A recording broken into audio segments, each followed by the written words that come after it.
in the 2019 calendar year. UMass Boston is looking for their 5th 4-point weekend of the season. The Beacons sit atop the New England Hockey Conference at 11-2. They'll play a team that's currently sitting in 9th in the conference in Johnson and Wales.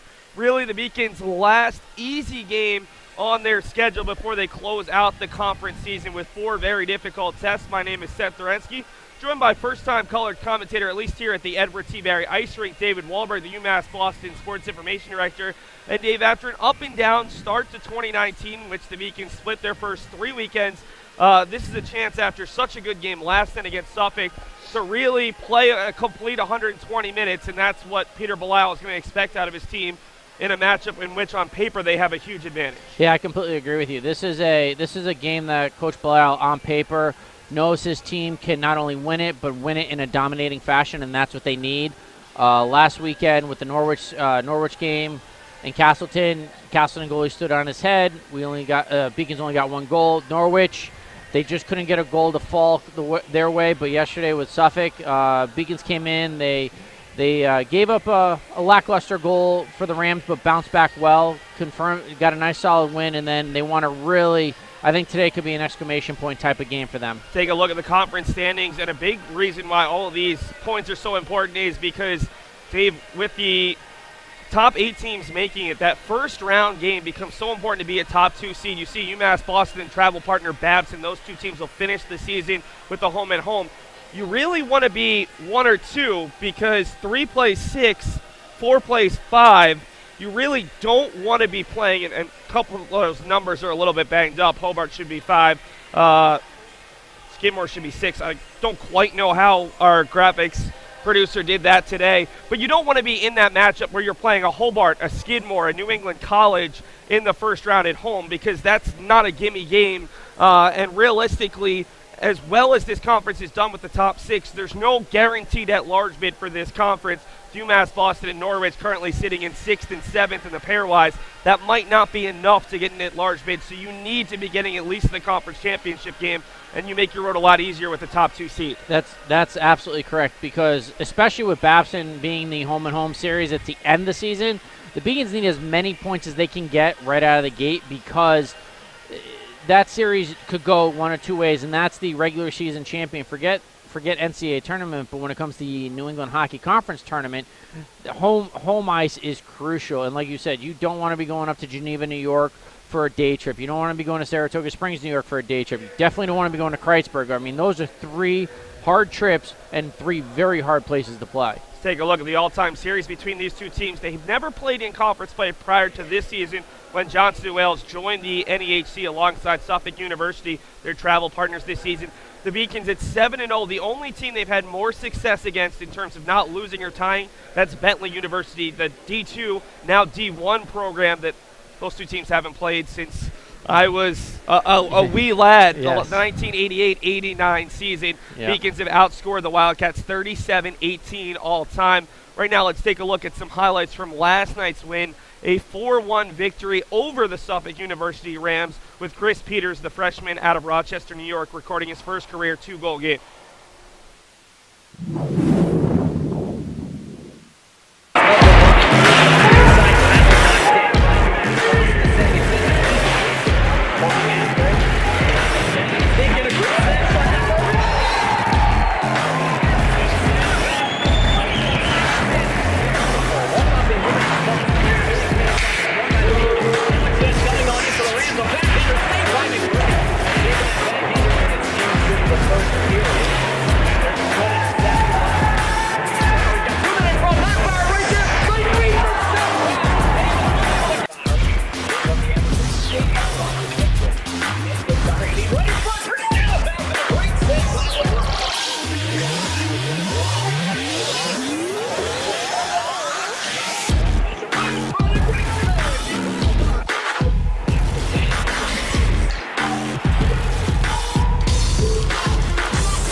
Motherfucker, I'm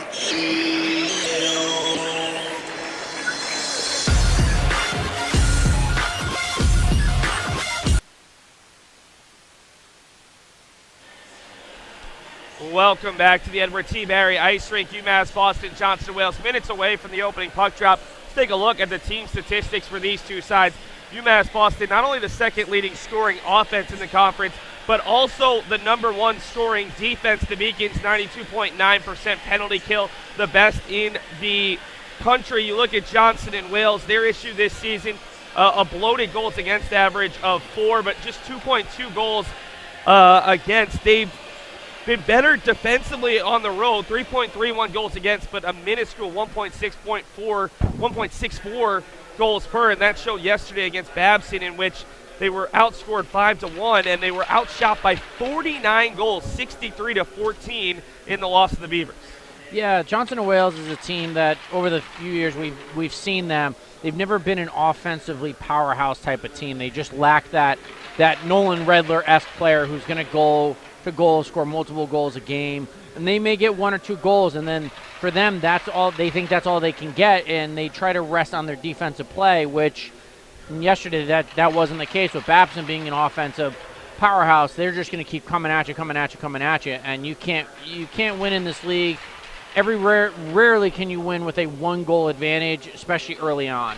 Take a look at the team leaders. The one offensive player who's really shown this year for this Johnson & Wales team is Salve Regina transfer Connor Bechtel. Has a team leading 8 goals, tied for the team lead with 8 assists and 16 points for the Beacons. Nolan Redler had 2 assists in the win yesterday. Daniel Nakbar an assist on the go-ahead goal. And, of course, Nick Albano, the reigning USCHO.com National Rookie of the Year. The Beacons are just loaded, and this season it's really been a nice showing of a balanced scoring offense where you're never quite sure who's going to step up.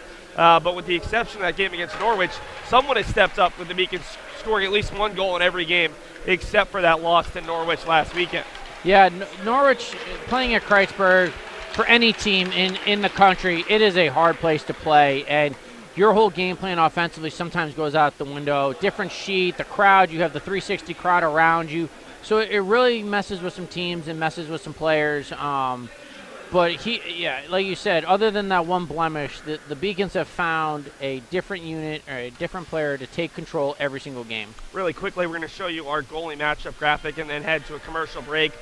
For Johnson & Wales, it's Mike Rockwell, had a 58 saves, a new career high yesterday in the loss. Bailey McBurney for the Beacons, 21 saves on 22 shots. Both of those, Rockwell made 35 saves on 40 shots back in November against the Beacons. McBurney did not play in that one, gets the start tonight. Show you the Beacon starters, take a commercial break, and be back with our keys to the game.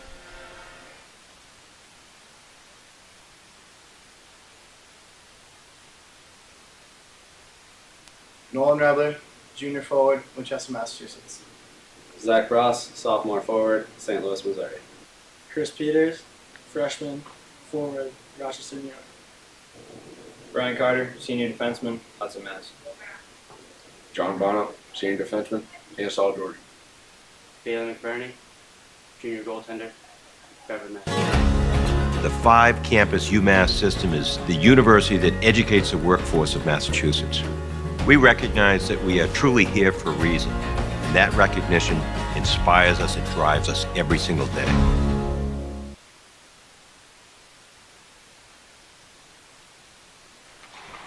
Saw the Beacon starters. Let's bring you the Johnson and Wales starters, the Wildcats in their first year in the New England Hockey Conference. They'll go with the top line: Graham Day, Chad Gadarian, and Matt Bernat. The defensemen, Trevor Momot and Tyler Pekarski, with Mike Rockwell out of Poquat, New York, getting the start for the Wildcats, and third-year head coach James LaCour, the former Salem State player. Really quickly, we'll bring you our player to watch. Chris Peters was the player to watch yesterday, the fastest skater, the 2 goals, pretty much everything the Beacons could have hoped when they paired him up with former line mate Zach Frost and Nolan Redler. Yeah, he just took over the game yesterday. He played extremely well in all facets, was constantly up and down the ice. I know you complimented him a lot last night in terms of his overall play. I think he elevated the team, and he elevated his line mates greatly. Take a look at our keys to the game right before the opening puck drop. play another full 60. The Beacons played extremely well yesterday. Very few complaints. Find a way to get the power play going. That was the one complaint. The Beacons did not score on the power play in 6 chances. Really, their first 2 or 3 generated very little. And then get that all-important first goal. A lot of these teams, and it makes sense. You score the first goal, you get some momentum, you have a lead. But you look at Johnson and Wales this season, 3-1-1 when scoring the first goal, 1-12-2 when not scoring the first goal. That's a pretty telling stat for this Wildcats team. The Beacons in their home whites with the blue trim going from left to right. Johnson and Wales in their royal blue road uniforms with the white numbers and white trim, as the opening faceoff is won by Johnson and Wales, and they'll take it within their own zone. Beacons providing a little bit of forecheck pressure as Pekarski and Momot go back and forth. The long feed, chance for an icing, and it will be, as combination of Carter and Bono got to it first. Those two guys listed as the third defensive pairing, but yesterday, John Bono was a player that stuck out to you. Oh, absolutely. He was a hustling machine, and John is a quick guy, hard worker, but he took his game to a different level yesterday, and I think that really showcased defensively for the Beacons and helped them to that win yesterday. Redler wins the faceoff back to Bross, but an easy save for Rockwell, who made 58 of them yesterday against Babson. Previous career was 52. His freshman season against Division II Assumption College. Babson absolutely dominated the Wildcats over the final 2 periods. It was 1-1 after 2. The second period, Babson outshot the Wildcats 24-1 as Rockwell faced 46 shots over the final 2 periods in the 5-1 loss. Carter unable to keep the bouncing puck in the zone, retreats and will leave it off for Bono. Bono gains the red line and will dump it in as the Beacons will change their D pairings. Their top line, or at least their second line, who got the start today, will stay out there. Combination of Redler, Bross, and Peters, who combined for 3 goals and 4 assists. Gabe Chukrin out for the first time today alongside Nick Albano. Stripped of the puck. Johnson and Wales just barely into the zone. A shot that McBurney can't hold on to, but easily got in front of off the stick of Austin Withacombe. It's Albano, dangerous spot, able to get it out of the zone, and it'll go all the way down the length of the ice for an icing, but could have been worse, although they will wave it off. It's like he was about to be stripped right in front of the net. Centering feed finds the stick of Sanapass, and he tipped it off the shoulder of Rockwell and out. Yeah, great play by Sanapass. Nice no-look pass in front of the goal. Sanapass is another guy with his size and his presence. He's able to tap in those goals. And for a guy who's almost 7 feet on ice, he gets by defensemen and they don't see him. Snack bar with it. The junior out of Richland, Washington, with great hands, but this time his pass is knocked away. It'll be dumped in by Jordan Stone, the player out of Parker, Colorado, for this Johnson & Wales team that has, not familiar with Johnson & Wales, known for their culinary classes. They are one of the premier culinary institutions in the country with a couple of locations across the country. Controlled by Chukrin, playing in his 102nd career game. He and Bono both dealt with an illness earlier on in the week, but able to play the entire game yesterday, and they're back out there today for a Beacons blue line that's a bit banged up. Puck is slowed down by McBurney, 2.5 in. It's controlled by Pat Harrington, the Beacons' lone freshman defenseman. Harrington looking for options, finds Sifferlin, who's moved up to the third line today. Sifferlin stripped of the puck by Stone, but the Beacons keep it in. Sifferlin out there with freshman Stevie Bryant and Jeffrey Skinner. Evan Robiak, who played with those two yesterday, has moved down to the fourth line, playing with Gannon and Drew Gannon and Dakota Keene, as the Beacons are whistled for an offside. Yeah, that was a close play. Bono narrowly got it, kept it in play, just skipped over the blue line. There was a little bit of confusion on the officials if that was going to be offsides or not. They ended up blowing it offsides. Had they not, it was a basically 4-on-2 situation for the Beacons. See Peter Belisle there, the Rhode Island native. 189 career wins, already the all-time leader, closing in on 200. He's actually good friends with James LaCour, the head coach for Johnson & Wales. LaCour came to Johnson & Wales from Bemidji State University. He was the goaltending coach at that Division I institution. Puck is loose, and the Beacons will clear it. This likely will be an ice off the stick of Keene. First player to it will be Mike Rodriguez. And they'll go back down the length of the ice for an offensive zone draw for the Wildcats. Beacons got to, right now, it's still early in the game, but I know something Matt Meisenbacher would be tuning into would be they got to settle down. They're kind of all over the place, a little scattered right now. Got to get those firm, crisp passes going in the neutral zone, bring it up to the offensive zone, and just contain the defense. Wildcats win the faceoff. They send a pass towards the front that deflects off of Bono, and now a block shot from Robiak, freshman out of Livonia, Michigan. Beacons flip it out. Keene's not going to win the foot race with Rodriguez, who will settle, tries to play it off the far boards, takes a high bounce over for Carter. And the feed is ahead for Gannon. Gannon sends a hard shot just wide of the far post. Beacons begin to send out that top line. Peters, the first forechecker out there. 3 Wildcats, but not in any kind of hurry. And they're just content to flip it out to the Beacons blue line where Bross controls. Finds Redler, backhand feed just a bit too strong for Peters to control. Albano with some fancy stick work, but coming the other way with good speed was a Wildcat to break that one up. It looked like Connor Bechtel, the Salve Regina transfer. Bross through a couple players, tries to dangle, quick shot, Rockwell to save, and the rebound bounces just wide. Yeah, nice one-on-one play. All right, Bross got the puck through the defenseman's legs, and then came around him, got one shot off, and almost got a second shot off. Huge hit there. Massive hit by Bross on Austin Withacombe, who bounces right back up with a little pep in his step. Zach Bross, the sophomore out of St. Louis, Missouri, reigning New England Hockey Conference Rookie of the Year. Redler is taken down, not enough for a trip though, as Peter Belisle is screaming bloody murder, asking where the call was, and now Redler gets taken down a second time with no call. Nakbar through the legs of the defenseman Pekarski, still out there, as Johnson Wills and the Beacons in the midst of a change, and Nakbar finally loses it. Trevor Momot bringing it out of the zone. Harrington has to collect, and he'll just chip it out into no man's land, where it'll be picked up in the zone by Jordan Stone.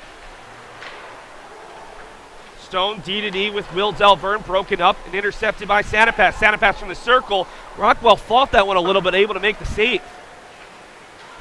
Great opportunity by Sanapass. Again, beat his defenseman in front of him, lined it up, and put a nice shot on goal by that Rockwell deflected wide. Nakbar and Nickens trying to keep the puck in, unable to do so, but Garrett Gallagher, the man who wears the A for the Beacons, will send it back in. And a little bit of miscommunication behind the net. Sanapass in front for Nicken, and not quite sure if he got the shot off before a Wildcat could tip it away. Johnson Wales has not had any kind of offensive zone time in a while. Harrington looks for option, has his pass tipped, but still finds the stick of Nicken. Nicken with a bit too long to find Stevie Bryan, and the Beacons are whistled offside. Yeah. UMass Boston, what they need to do is, with a team like Johnson & Wales, who just was dominated on all aspects of the game yesterday by Babson, they need to come out and they need to just play their game. Pass the puck. Don't try to do anything fancy. Make Johnson & Wales chase you. They don't have their legs might be rubber right now, and you got to really take advantage of the fact that they worked a very hard 60 minutes. Johnson & Wales tries to get it out, but it's flubbed. A shot there from Skinner, and no rebound from Rockwell with Bryant right on the doorstep. Yeah, nice save by Rockwell right there, because if that puck even remotely came loose, it was just all Beacons all day by right in front of the net.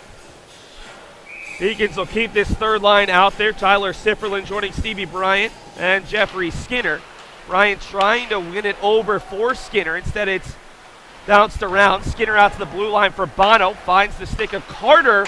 Sends that one through traffic, looking for deflection. Instead, hit the glass behind the netting. Working with the other way, it's Graham Day, the top line left winger. Across for Ganarian. Ganarian shot blocked by Carter. Got in on McBurney, and the rebound pops out into the low slot. But Tyler Sifferlin able to clear the puck. That was a good job by McBurney to stay in front of that post, because that puck took a wild bounce again. A couple of them so far today that McBurney has had to take on. He's done a good job playing big in front of the post and keeping the puck away from Johnson Wales players. Albano deked out a player right at the blue line to gain some space, but sends the shot high and wide. Rebound will come all the way into the Beacons end, where McBurney, playing the puck a little bit, able to evade the forechecker Burnett, keep the puck alive for the Beacons. Now it's Chuckern, the other defenseman, with a nice move to get around one. Tried to center it for Dakota Keene. Keene battling behind the net onto the stick of Drew Gannon. Gannon being peppered there behind the net by Momot. Finds Dakota Keene out of Poland, Maine. Keene, a shot from the circle, kicked away by Rockwell. Clearance attempt is kept in, but the Beacons don't communicate. Albano had the better angle, but Keene got to it first, and it ended up on the stick of the Wildcats. Bouncing puck finds its way over to Keene on the near side now. Keene rubbed off the puck, but Gannon is there to help him out. Not enough behind that pass to the blue line. And Johnson and Wales tape-to-tape pass. They look to go the other way. Connor Cassidy flares a shot that goes well wide, and it comes out to the red line. Working with it with a little pressure on is Will Delverne. Puck is poked out to the center where the Beacons go 2v3. Redler has Rakowiak, but instead sends it well high and wide. Yeah, Redler was looking for that upper corner, but that's a Rockwell is a big goaltender, and that would be one heck of a shot to get in past a guy who's definitely over 7 feet on skates. On the near side, struggling to handle it there was Kevin McDonald. The Beacons eventually come away with it. Team Johnson and Wales struggle to find bouncing pucks in their own zone a couple of times that have led to turnovers. Harrington right onto the tape of Bross. Bross feeds it over for Peters. Peters takes a little bit of a hit. He's poked off the puck. Puck cycling around the far boards. Redler giving it back a little bit after he was taken down twice on his previous shift. Bross with 2 options to his left finds Peters. Peters in tight behind the net looking for the wraparound chance. Puck is still loose and it's flipped out but kept in by Harrington. Harrington from the blue line still with it. Harrington's shot tipped up into the netting and that one will get out off the stick there of what looked to be Zach D'Amico.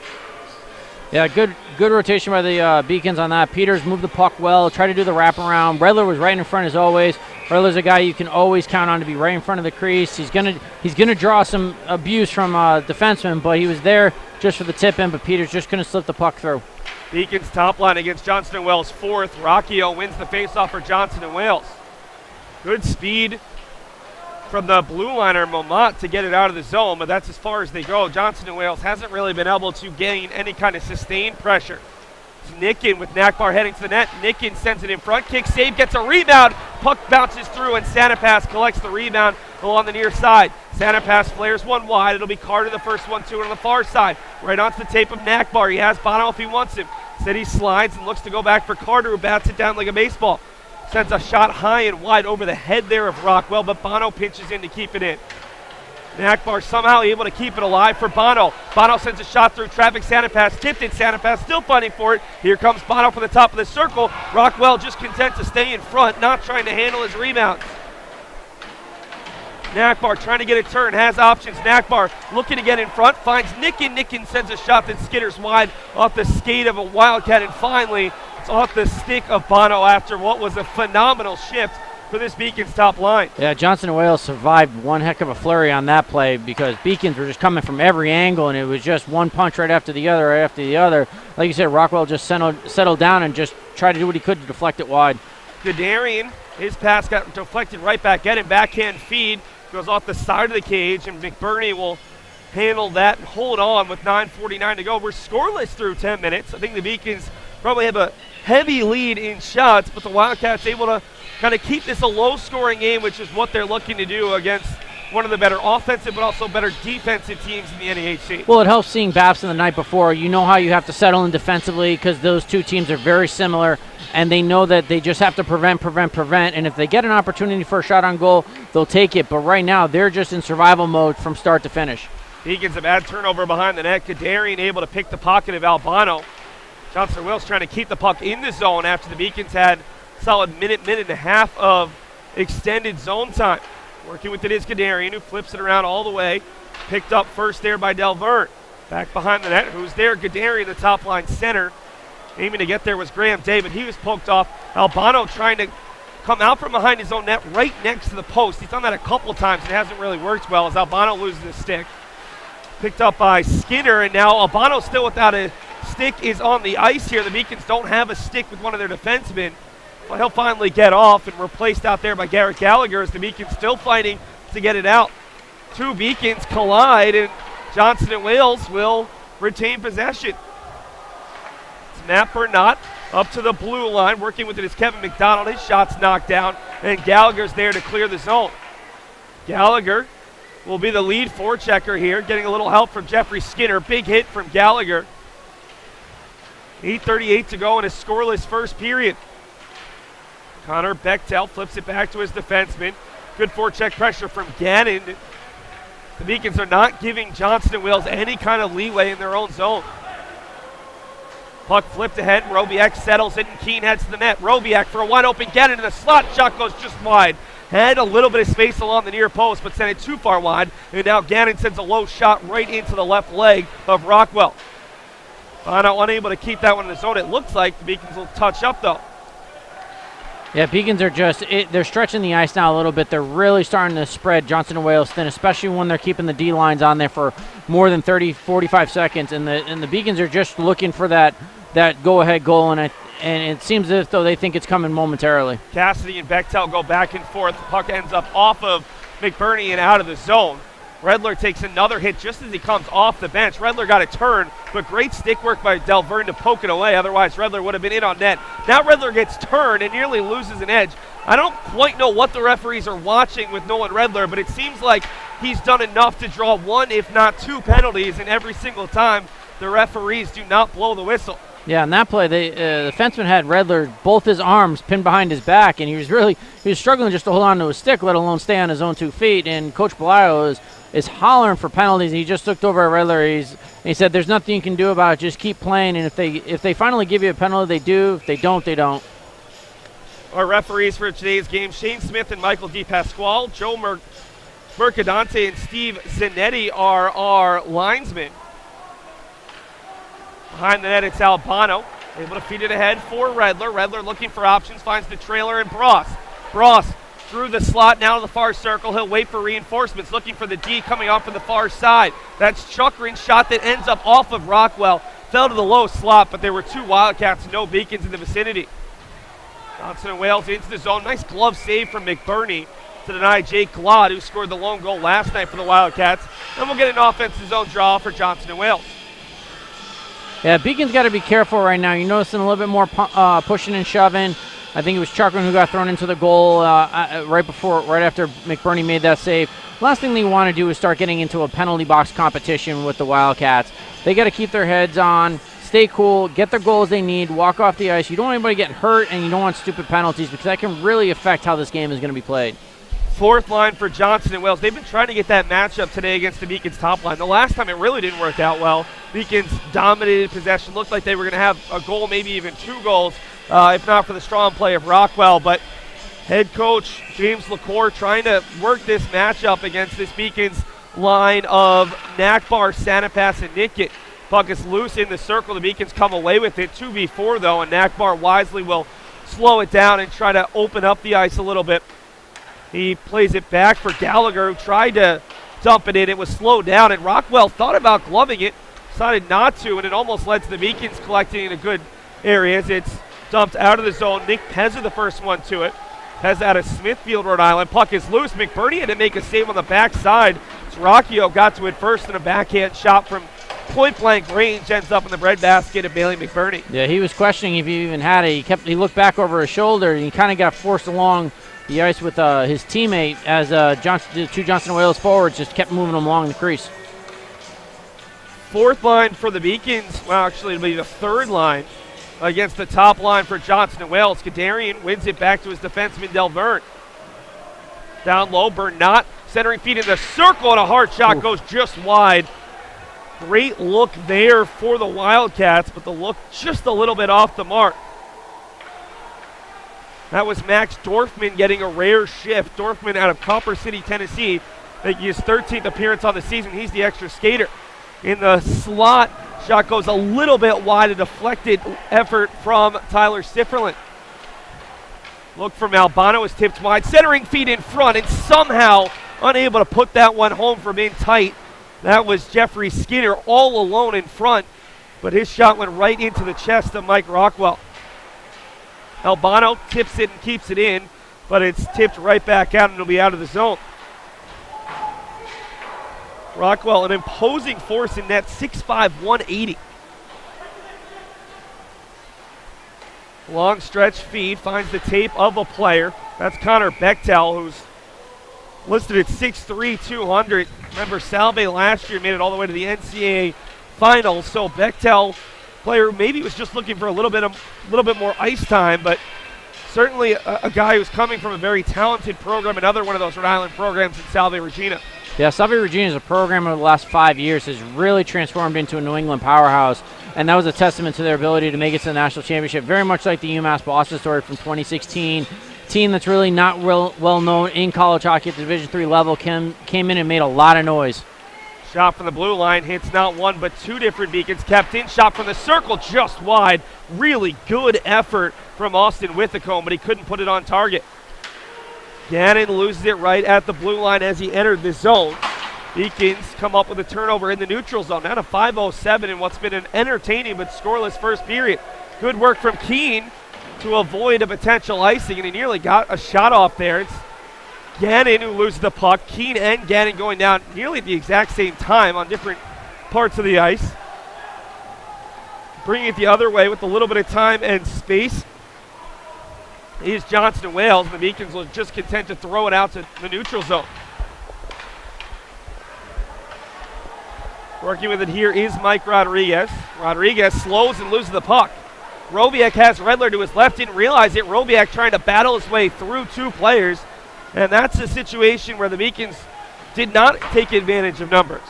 No communication on that. Kind of late notice by Redler that he was there. Robiak couldn't get the pass off. This time Robiak does find Redler, but there's three defenders back. Redler tries to toe drag his way through two, loses the puck, and Johnson and Wales again just content to make the change and pass it to the near side. Lead pass for Peters. Peters from the circle, dangles his way through, backhand feed. Rockwell comes out, puck is loose. The referee's going to let them play on as Rockwell was on his stomach there for a moment, and a really nice play from Peters, just unable to finish. Yeah, that was a clean play all around. Peters just momentum carried him into Rockwell. Rockwell bounced right back up. No extra curricular activity. They just kept playing. To the near side, it is Peters. We'll feed it across for Redler. Line had 3 goals and 4 assists yesterday. Beacons looking for that first goal of the day today. They scored 4 last night against Suffolk, but just 1 the previous weekend. So trying to avoid another low-scoring contest as McBurney will hold on to that shot that was taken by Kevin McDonald. Take a look at a replay right now if we've got it of that last chance from Chris Peters.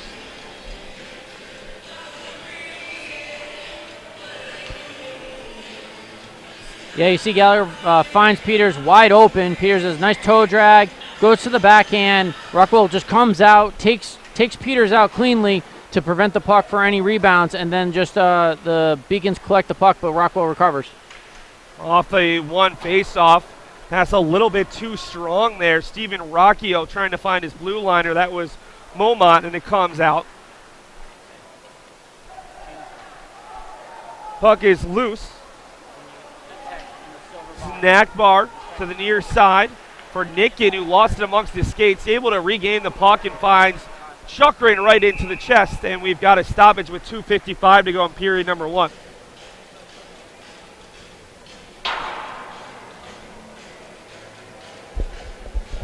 Seth, what we're seeing right now is definitely it's just a battle of energy right now. These two teams are just exchanging. It's a sprint competition. They're just going back and forth, exchanging shots when they can. UMass Boston has definitely dominated the shots category, and they're also leading in the physical play. But I would say it's an even competition. I think Johnson and Wales, coming off a big game last night like that with Babson, where they were just on the defensive end of most of the game, really are going toe to toe with one of the better teams in New England. Puck played in behind the net, and it's Johnson and Wales coming away with it. Johnson and Wales, a 5-1 loss last night, but remember, it was 1-1 after 1, and Johnson and Wales was only outshot by about 9 shots compared to the second period where they were outshot 24-1. So obviously they want to bounce back from that, bring out a lot of energy here in the first against UMass Boston, but also this might be a sign of things where the Wildcats are bringing a lot of energy early. We'll see if they can sustain it against the high-powered Beacons team. The Wildcats find the man coming right up through the seam. That's Graham Day, the top-line left winger. But again, the Beacons get a stick on it and able to break up the play as Sifferlin nearly poked it away from a pair of Wildcats right at the blue line. It's Bono with speed, but he doesn't have any help, and he'll send it in on Rockwell and get the offensive zone draw. Yeah, it's a good shot by Bono. Again, you said there was no help with him. So what best thing to do? Go right at Rockwell, make him make the save, get the offensive face-off. So basically, he's going from a one-man army to bringing the rest of his team up without having to do any major hard work for it. Fourth line out there, Drew Gannon wins the face-off back to Robiak, and a nice shoulder save from Rockwell. And you can see why this guy is so effective. He's top 5 in the conference in saves. Now his save percentage, goals against average, are towards the bottom of the conference. partially because he faces so many shots. That's not necessarily on him, but 58 of them yesterday, and he's probably well on his way to a 12 to 15 save performance here in the first 20 minutes. Keene behind the net absorbs a hit there from Trevor Momot. Beacons try to feed it back to the blue line, but no communication between Robiak and the Beacons' two blue liners who are pinned along the walls, and forces UMass Boston to retreat the entire length of the ice. Yeah, communication is not where it needs to be right now for the Beacons. They're really kind of just flying, and if they find a teammate, they find a teammate. If not, the puck, like you just saw, goes blue line to blue line, and that's not what you want. You really want to be able to communicate with your teammates and find those crisp passes to get those quick goals. Robiak for Bross as the Beacons in the midst of a change. Bross trying to make something happen here in the final minute of the period. Bross down low for Redler, 2 assists yesterday. Needs a point to get to 90 for his career. He is well on his way as a junior to becoming another one of those 100-point scorers up on the Beacons banner behind their bench. Chance for Johnson and Wales to clear, and they'll float it out to center ice where it's slowed down by Gallagher with 22. He finds Redler as Johnson Wales was in the midst of a change. Redler shoots it well wide. The Beacons have struggled to put some of those pucks on target. Peters tips it over for Gallagher with 12. Gallagher has options to his left and right, leaves it for Redler. Hard shot from Bross, and he misses wide. Rebound comes all the way out to Johnson and Wales. They have 3 seconds to go. Here's Dorfman, and Dorfman almost beat the buzzer to get a shot off. Not quite enough time. So 0-0 after 20 minutes. Johnson and Wales has done enough to keep the Beacons scoreless, but I think we both think part of that is on UMass Boston and how they've played. Hasn't been enough communication or chemistry here through the first 20 minutes. No, that was very uncharacteristic of UMass Boston in the first period. It was they were more feeling out Johnson and Wales as well instead of establishing their presence. And that's one thing UMass Boston become known for is in the first period they like to establish an early presence where they get going offensively and defensively, where they really take the opposing team out of the game in those first few 20 minutes. And in that game, it was really the two of them were just exchanging lines. 0-0 through 20 minutes. We're going to take a look at one of our Beacon Spotlight videos. I had a chance to talk to Daniel Nakbar, the Beacons junior forward out of Richland, Washington, about how his dad, Don Nakbar, kind of had an influence on his life as a hockey player. If you're not familiar, Don played in the NHL, longtime juniors and even professional hockey coach, most recently with the Los Angeles Kings. And Dan had some really nice tidbits, including about how he was coached as a youngster by Guy Gaudreau, the father of Johnny Gaudreau, a member of the Calgary Flames, and how he got to watch Carey Price, the phenomenal goalie of the Montreal Canadiens, when Price was a junior hockey player in the Western States Hockey League.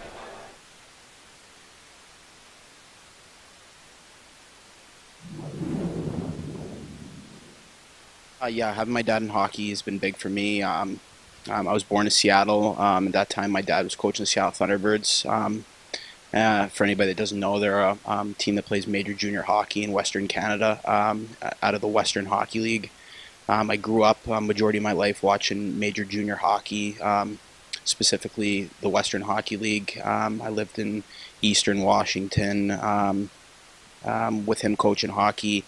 It took me to places like Philadelphia when he was working with the Flyers. We ended up in upstate New York in Binghamton. He coached with the Los Angeles Kings, so we lived a bit there too. But just having someone like that, not only as a father but as a coach, really helped my game, took me to different levels, and helped me learn parts of the game that I probably would have never learned. Growing up, as a kid, I actually hated hockey for the first few years of my life. It was a struggle to get me in skates. But when I was living in Philadelphia, my dad finally got me to go to a couple learn to skate programs with Guy Gaudreau, father of Johnny Gaudreau. He taught me how to play hockey. I have a couple fond memories as a child skating out of the Hollydale rink in South Jersey. Guy Gaudreau used to get my attention by hitting me over the head with a hockey stick. That probably taught me to listen a little better, but I'm sure a few coaches can attest to that and say that I don't listen that well still. where I really fell in love with the game of hockey was in Richland, Washington. My dad was coaching the Western Hockey League, Tri-City Americans, and he was fortunate enough to coach current Montreal Canadiens goalie Carey Price, who to this day is a very close family friend and a role model of mine. As a child, I was 5 to 9 years old watching Carey playing major junior, and I spent a lot of time in my dad's locker room as a kid, developing bonds with these older guys and finding a newfound love for the game, as well as picking up little tidbits of the way they played the game, things that they like to do, and just basically becoming a sponge and absorbing everything that they had to teach me. So my dad actually never coached me as an actual coach. He was always there for guidance. I mostly saw most of my learning experience from him in the off season, when he would have an opportunity to get away from his team and I'd have some time to get on the ice with him. We would always work on a little individual skills. He's always big on holding on to that puck and working on individual skill and stuff like that. So he was able to escalate my game in the sense of skill work and work ethic. For anybody that doesn't know what kind of player my dad was, he wasn't known as a overly skilled player in the National Hockey League. He was more known as a tough player, and so he's tried to always instill that in me. So for me growing up, it was always a well balance of him teaching me work ethic, as well as the fundamentals to the game. Most recently, my dad was with the Los Angeles Kings, and he's been obviously that's a very demanding schedule, but he's always made time to watch our games, whether it's on the internet or when he'd come out here and play the Bruins. He was able to catch a few games. Fortunate enough for me, he's never made my career. He's never put my career on the back burner. He's always able to watch our games and give me feedback, whether it's just giving me a call on the phone or when he's out here, he's always got the pen and paper going on at the dinner table while we're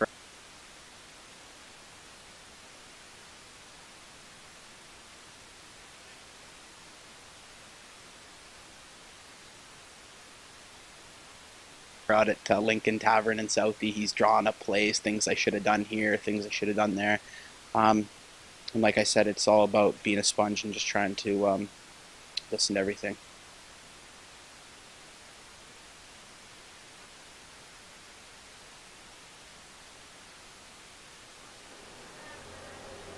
Welcome back to the Edward T. Barry Ice Rink. That was Daniel Nakbar talking about his dad's influence on his hockey path.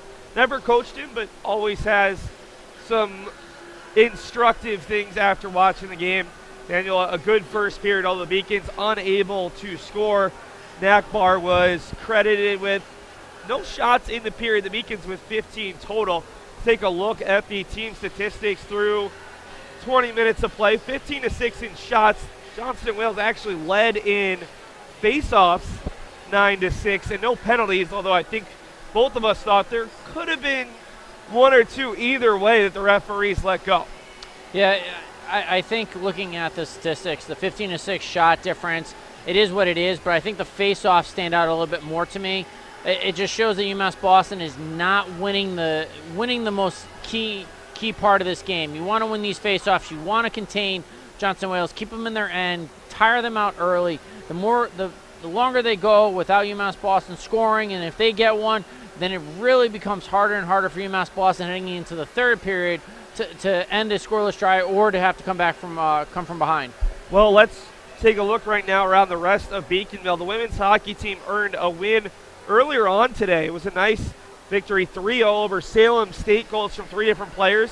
Jane Morris set a power play goal, Janessa Hernandez, and a shorthanded goal from Casey Adamy. The women's basketball team ice cold in the fourth quarter as they fell 59-46 at Castleton. Men's basketball team leads 52-47. That game is in the second half. Track and field competes at Tufts University today. We're going to take a look at the women's hockey highlights, the ones that we already have done. That was the one from last Saturday, a 2-1 loss to Johnson & Wales. Remember to stick with us as we'll have a look around the rest of the New England Hockey Conference and highlights from that first period.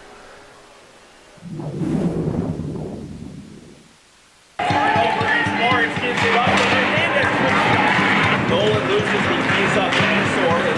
Why not? Now the 5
Those are the highlights from last Saturday's women's hockey game. Today a little bit more successful with the women's hockey team scoring all 3 goals in that victory over Salem State that temporarily puts them in 3rd place in the New England Hockey Conference.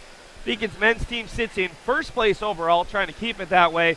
They can pick up 2 points against this Johnson & Wales team. They'll keep their 2-point lead over Babson, who's playing right now over at the Babson Skating Center. And let's take a look at an update for that one. Babson, well, they're having their way with Suffolk. Outshot Johnson & Wales 63-14 yesterday, outscored them 5-1, already 5 goals through a period plus in that one. Hobart leads 2-0 over Southern Maine. Hobart New England College settled for a 3-3 tie yesterday. Big game is that third one, Skidmore and New England College 0-0. As Skidmore will be one of the 2 teams the Beacons play next week, and the Beacons travel to Skidmore on Friday, then play Hobart on Saturday. Norwich is at Castleton later tonight. Those rivals played last night at Kreitzberg. Beacons, you see the schedule. That's 3 of the 4 big 3-game road trip to close out the season. At Skidmore next Friday, at Hobart next Saturday. Then they're at Babson on Friday the 8th before hosting on Senior Day the final game of the regular season when they host Babson College. That is a 4 p.m. game on the 9th of February, which, if those 2 teams take care of business next weekend, will be to decide who wins the New England Hockey Conference regular season title. We're going to take a commercial break, then we'll be back with highlights of that first period as UMass Boston and Johnson & Wales even after 20 minutes. Celebrate the soggy shoes and the slow starts. Celebrate the lessons learned along the way.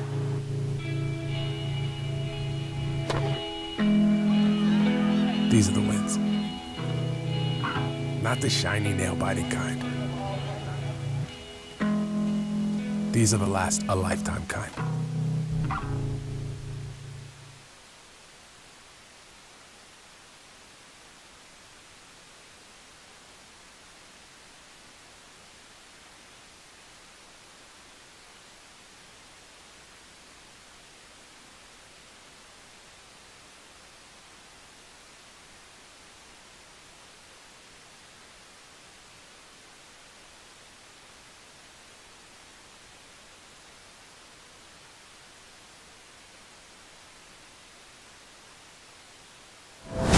Endurance and speed. Incredible power.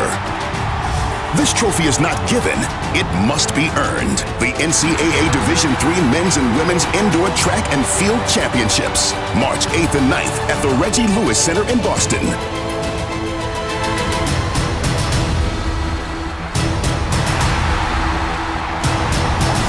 Visit ncaa.com/tickets to secure your seats today. I'm a Division III student athlete, and I know how powerful words can be.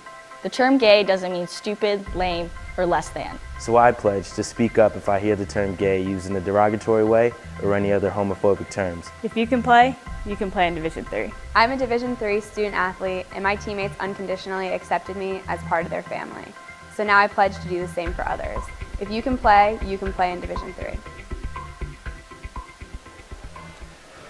2 minutes to go before the start of period number 2. Let's take a look at the highlights from that first period that saw the Beacons outshoot the Wildcats 15-6, but nothing ended up on the scoreboard. This is that early chance from Zach Bross in which he was able to dangle through a couple of players. Beacons were able to put a lot of traffic in front of Mike Rockwell, but as you said, 6'5", he takes up a lot of that crease. Yeah, Bono and Bross both had solid opportunities right at goal, right point-blank shots, and they just really couldn't break it through. Then you have Bailey making a key save on the other end. He hasn't had to work too hard in this game, but the shots that have come on goal have really been interesting ones. Skips on the ice that he's not really expecting. There's another big save by Rockwell to keep Johnson Wales and the Beacons tied at 0-0. Another attempt by Bono. I think he's playing another solid game defensively and also showing some offensive prowess as well. Well, how about this for a stat on Bailey McBurney? Over his last 4 games in now 1 period, he's had 94 shots against him. He's allowed just 2 goals, a save percentage of close to .980. His goals against average 0.50 the last 2 games. But he's going to have to start the second period on the penalty kill. Johnson and Wales drew a power play right at the end of that first period on Zach Bross. They just put it up on the board. They still haven't announced what it was for, but Bross will go for 2, and we'll see this Wildcats power play that's been heating up as of late. Over their last 7 games, they scored goals in 5 of them, 7 of 34, 29.6%.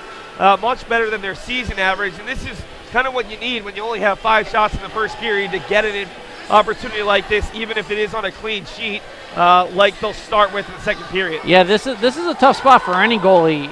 You go into the locker room, you don't really know if there's a penalty because it's not on the scoreboard, kind of like it should be, and you come out and you're on the penalty kill. You really have to check in mindset-wise a little bit quicker than you would if it's even strength, and fully know that you're about to face the first 2 minutes of this period, which you're back on your heels a little bit. David McGregor wins the faceoff back for the Beacons, but they couldn't find the loose puck. McGregor, the extra skater for the second straight night for UMass Boston, the senior forward out of Azusa, California. We've got a stoppage, and we've got a hand pass on the Wildcats. The 2 linesmen looked over at each other, did a head nod, and they blew the whistle, so the puck will come out of the zone. 15 seconds gone by in the period. 15 seconds gone by on the power play.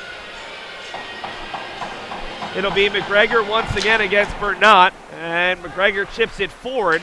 Nice job getting there by Connor Bechtel. He's the player to watch with those 8 goals and 8 assists. Both their first are tied for the team lead. So Johnson and Wales is yet to really set up in the offensive end, and they've already lost 30 seconds. That's the issue with starting the period on a power play. It starts at center ice rather than in the zone. And Albano will whip that one around. Unable to get it out, though. Nice job by Bernat to kick it down right at the blue line. Comes out up top. That's Trevor Momont. Momont dishes it over for Jake Glod, who got very little behind that. Centering feed, there's a player wide open, but it's tipped wide by the Beacons, and now they look for their second shorthanded goal in as many days. Yeah, nice play by Gabe Chukrin right there. Cross-ice pass, just poked it forward, then got a counterattack going. Nothing really came of it, with Sifferlin not really getting a hold of the puck at all, but at least he was able to break it up and really just killed another 20 seconds off the Johnson & Wales power play. Momont went down right in front of the Beacons bench. I didn't see a Beacon hit him, but he looked like he was holding his head there for a second. Surprised the referees, if there was contact, didn't call it, as that there was a ref right there. Beacons chase behind their own net, and it's Carter able to find Stevie Bryan, who set up a goal yesterday on the shorthanded chance. 2-on-1. Bryan sends it just wide with Keane along the near side. Yeah, Brian had one-on-one with Rockwell on that, and he tried to beat him far post, and he just missed it wide, which has kind of been the story for the Beacons forwards today, just missing that far post by inches. Control by the Wildcats. They lose it, and Brian is content to send it down the length of the ice. That'll do it for the power play. UMass Boston has been so good on the PK all season long. 92%. They are now 93 of 99 on the season. Yeah, Beacons need to use that successful penalty kill to their advantage. Now Johnson Wales is the roles are reversed. Johnson Wales is back on their heels. Well, the Beacons are going to go to power play because Chris Peters had his stick taken out of his hands by the arm of a Wildcat who wouldn't give it back, and he dropped it a few feet away. That's a pretty obvious holding the stick call, and we'll see who's the guilty party for the Wildcats. No, it looks like it's a slash. Oh, they're going to call Trevor Momot, but they easily could have gotten them for holding the stick. There's been a couple of calls that could have easily been called one way or the other. I mean, you were talking about it in the intermission. Noah Redler alone should have drawn at least 2 penalties in the first 10 minutes of that game. So the Beacons will get their first power play chance. 0 for 6 yesterday did not look good. See what they can do here. They'll send out the top unit, Nicken, Redler, Albano, Peters, and Sanapass. They were mixing and matching this top unit yesterday. Daniel Nakbar was on it at points as Nicken sends a shot again just wide. Sanapass trying to tip it over. Redler slows down the attempted clearance. A little bit of miscommunication between Nicken and Albano, but Albano from a knee able to keep it in, and then it hit the glove of a Beacon on the bench. See where they bring this face off, whether it's in or out of the zone. And that's what those linesmen are talking about right there in your screen. And they're going to move it into the zone. The communication needs to be better for the Beacons, especially on the power play, because it doesn't seem like they're going to get too many opportunities to be on the power play today. So they got to take advantage of it right now. But the communication is less than what Coach Belisle wants, and you can tell that just seeing the frustration on his face on the bench. Nicken wins the face-off clean, but not enough to get it back to Peters for an additional look. Beacons regain possession. Albano for Redler, near side for Peters, who scored twice yesterday, sends it into the glove of Rockwell, who holds on. When Rockwell stands up, he is slightly taller than Garrison Sanapass, which tells you a lot. Yeah, that's saying something. I mean, Garrison Sanapass is one of the biggest skaters I've ever seen at UMass Boston, other than maybe Billy Baker. And Rockwell is eye to eye with Garrison. Redler just slapped the stick out of the hands of the player in the face-off top for Johnson and Wales. They're going to send Redler out. I'm a little surprised they didn't send him to the penalty box. Yeah, there. I think Redler's frustrated. I think he's just frustrated with the officials. He's waiting for the face-off. Official's not really paying attention. He thinks he's ready to go, and obviously wasn't. And it's just one of those things where he needs to calm down a little bit. Well, Redler had 2 assists the first time these two teams met. Only player with multiple points. It's 11 different players found the score sheet in a 5-1 win. Shot from Albano just misses wide as he was looking for the far post. Had a couple players there with sticks trying to tip it in.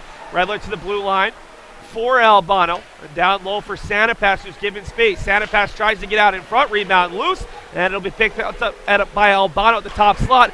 Looking for Peters, and Rockwell able to slide across just in time, and he'll hold on for a face-off with 51 seconds to go on the man advantage. Yeah, Rockwell's got great movement for a guy as tall as he is.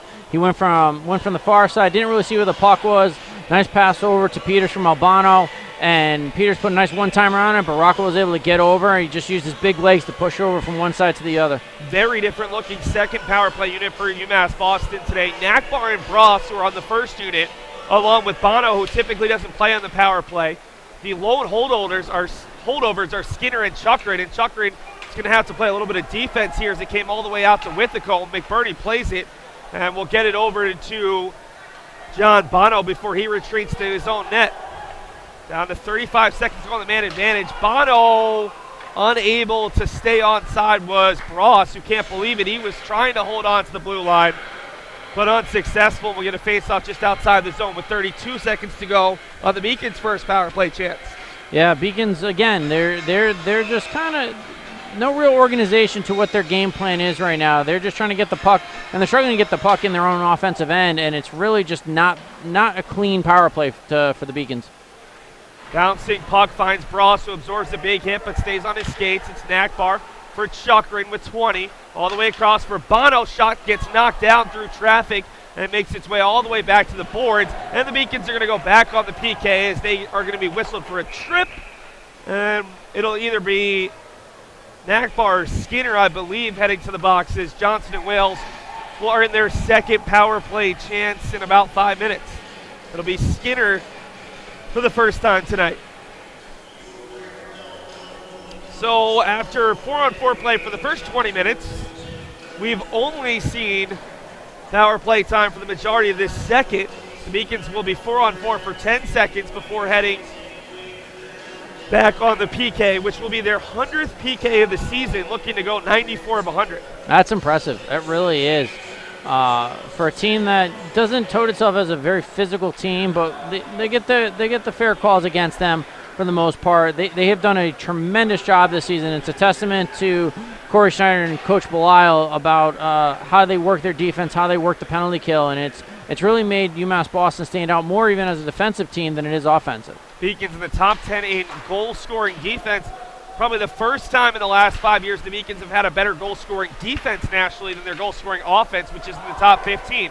That was played by high stick. We'll get a whistle, and it's going to come all the way down the left of the ice because the Beacons had 2 players pressured there. That was the right play by the defenseman at the blue line. Otherwise, you would have had a 2-on-1 rush the other way. But it will mean the Beacons can kill some more time off of this power play opportunity for Johnson and Wales. Already 30 seconds gone by. Yeah, this is a weird first 5 minutes of the second period. A lot of whistles, a lot of stoppages. Neither team is really building any consistency at all, and it's due to the fact that since the start of this period, we've had 1, if not 2 players in a penalty box at one time or the other, and the officials are really, I don't know if they're trying to figure out, but it's definitely throwing off the way this game is being played right now. See Garrett Gallagher really frustrated over there on the bench talking to Corey Schneider. Not sure what's going on with the Beacons assistant captain. Has his head down. There's a great stretch pass that finds the tape, and it's scored.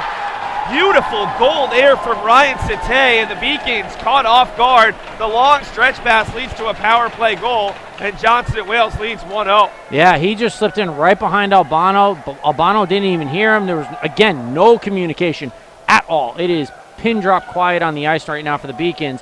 And Johnson Wales takes full advantage of it. They shoot the puck to the upper left corner. Bailey can't do anything about it. It's point blank.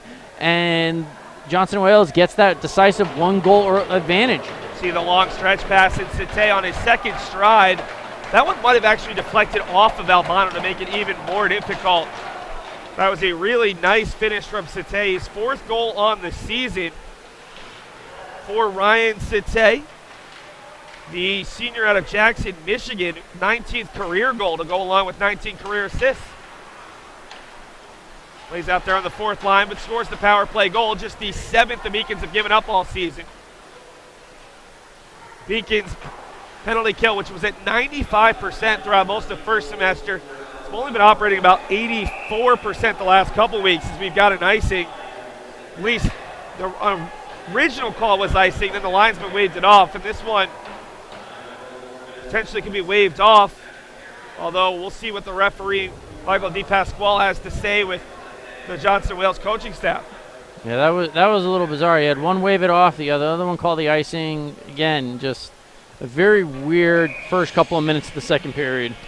Beacons top line back out there. It's Ross trying to win it back for Redler, who sends it to the far side, but Peters had vacated that spot. This should be another icing, and it will be. So 5:31 gone by in the second period. Seen a couple of penalties on either side, and it's Johnson and Wales the one that takes advantage. Garrett Gallagher is off the bench now, being treated by the Beacons trainer and the doctor on hand, so that's not good news, as Gallagher is one of their most consistent players, especially on the penalty kill, and he's currently not available for his team. It's Carter will feed it out to center ice, but the Beacons dressing the extra forward instead of the extra defenseman. They really only have 6 defensemen available. Chance in tight, and a shot goes off the post. Great looking effort from a short side chance for Austin Withacombe, who's had a couple of the best looks today for Johnson and Wales. Yeah, another great opportunity for the Wildcats. They're really holding the puck now in the Beacons defensive end, and the Beacons D-line is really scrambling right now to get anything out of their end. Gallagher's back on the bench, about to put his helmet back on, so that's good news. Beacons force the turnover, 3-on-1 chance. It's Bono, has two options, takes the shot, and it skitters through Rockwell and through the goal mouth. Probably want to see Bono give it up for Redler, the team's leading goal scorer, but an aggressive move from Bono, who's been very active all weekend long. It wasn't a bad shot. I mean, he was going for the goal, getting the rebound. Oh! Score a goal through the legs, a turnaround shot from Peters. Very little behind it, but Rockwell doesn't get down in time, and UMass Boston answers right back. Yeah, Rockwell is furious right now. He is saying that he was saying that Redler was in the crease. I think he's saying the net was off its mooring. Oh, even better. We're going to see exactly who scored this goal on the replay. I thought it was Rockwell. Could have been Bross. Peter celebrated like it was his.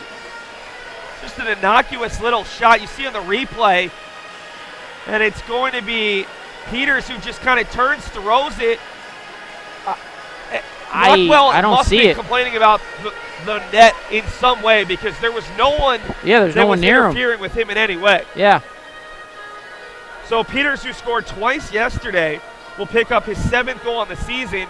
And let's see what Mike Rockwell's saying. I think Rockwell's saying this went through the side of the net rather than the back of the net. And now the referees are going to have to talk. They're going to say it's a goal. Yeah, it's still a goal. There's no hole in the netting. No. But that would have been a very interesting argument. No, that would have. Coach Belisle, I don't know what we would be able to do with Coach Belisle if that goal was overturned. Because again, you're almost in the realm of a replay situation after a goal is being called, and I don't know how you would approach that from an official standpoint. All of a sudden, just going off the word of a goaltender. Well, especially the D3 level where replay is not something the referees have access to. We've seen it before at the Division I level, especially in the NCAA tournament, where there have been goals scored. The puck went actually through the back of the netting on a legal goal, but the referees didn't see it. There was a hole in the net. They had to go back 7 minutes later at the next whistle and review it. And gave the overtime game-winning goal to make it even worse for the losing team. They played 7 extra minutes, and all of a sudden their season ended 7 minutes prior. It actually happened in a similar way last season. As it's knack barring tight, all of a sudden the Beacons have some life after giving up that demoralizing goal, and then Johnson and Wales showed some good energy right after that, trying to provide a good shift after. Peters with the hot hand this weekend. 3 of the Beacons' 5 goals thus far. Puck is dumped in. Johnson and Wales in the midst of a change. Albano tied up with a Wildcat player, and the Beverly, Mass native comes away with it. Gallagher is still on the bench, but is yet to come back out for his next shift. It looks like it might be a lower leg injury. Yeah, he was hobbling a little bit. Ed Perkins, the head athletic trainer at UMass Boston, was looking at him pretty intently. Same thing with the doctor. He is back in there. He is a guy who's been known to get has some injuries in his career. One of the tougher guys on the team that's willing to fight it through. So it'll be interesting to see if he steps back on the ice. McBurney forced to hold on after a little bit of pressure coming there from Zach D'Amico. I think it's just his 4th appearance of the season. Gallagher, one of the most physical Beacons, fought through a lot of injuries throughout his career, making his 96th appearance. Ross getting into it there, and I don't know what Johnson and Wales is saying, but you're seeing some very visceral reactions from Redler, that time from Bross, as he had some words with Jake Claude. Maybe the Wildcats are trying to get into the Beacons' head as there's a big hit that Bono took in the face, and we're going to see the Wildcats go. I mean, that's clear as day that a Wildcat went into the face mask there of Bono, and all of a sudden this game has gotten really chippy here. This is the 4th penalty of the period. I put that in parentheses because the last penalty was literally the last seconds of the first period, but didn't go up to the board until the start of the second. I mean, this game has gotten chippy. We've seen very little 5-on-5 action. Yeah, and there's no reason for it at all. There's no reason for it at all because it takes the flow of the game completely away from the Beacons in some respects, because now you're starting to go back and forth with the team, and you don't really need to do that. You need the win. You need to make sure everybody stays healthy with only 2 weeks remaining in the season, and you can't afford any stupid penalties and stupid injuries. Well, it's going to be Jake Claude for what I would imagine is contact to the head, although you could also call it interference. Claude was the man who Bross was jawing at in the faceoff dot prior to that play. Beacons out on the power play for the second time today. only got about 1:40 on the first power play before Jeffrey Skinner was sent off, and that led to the power play that Johnston Wells scored on. Peters Artist won today, 3 this weekend, has his shot redirected right back at him. Hard shot from Albano, tipped off the stick of a Beacon, but high. And we've got a high stick called on what had to be Garrison Sanipass. Very few players can have the stick below their shoulder and still be that high to be called for a high stick. Yeah, Garrison, he's going to be the target every single time, especially on the power play. They're going to go to him for the deflection each and every time.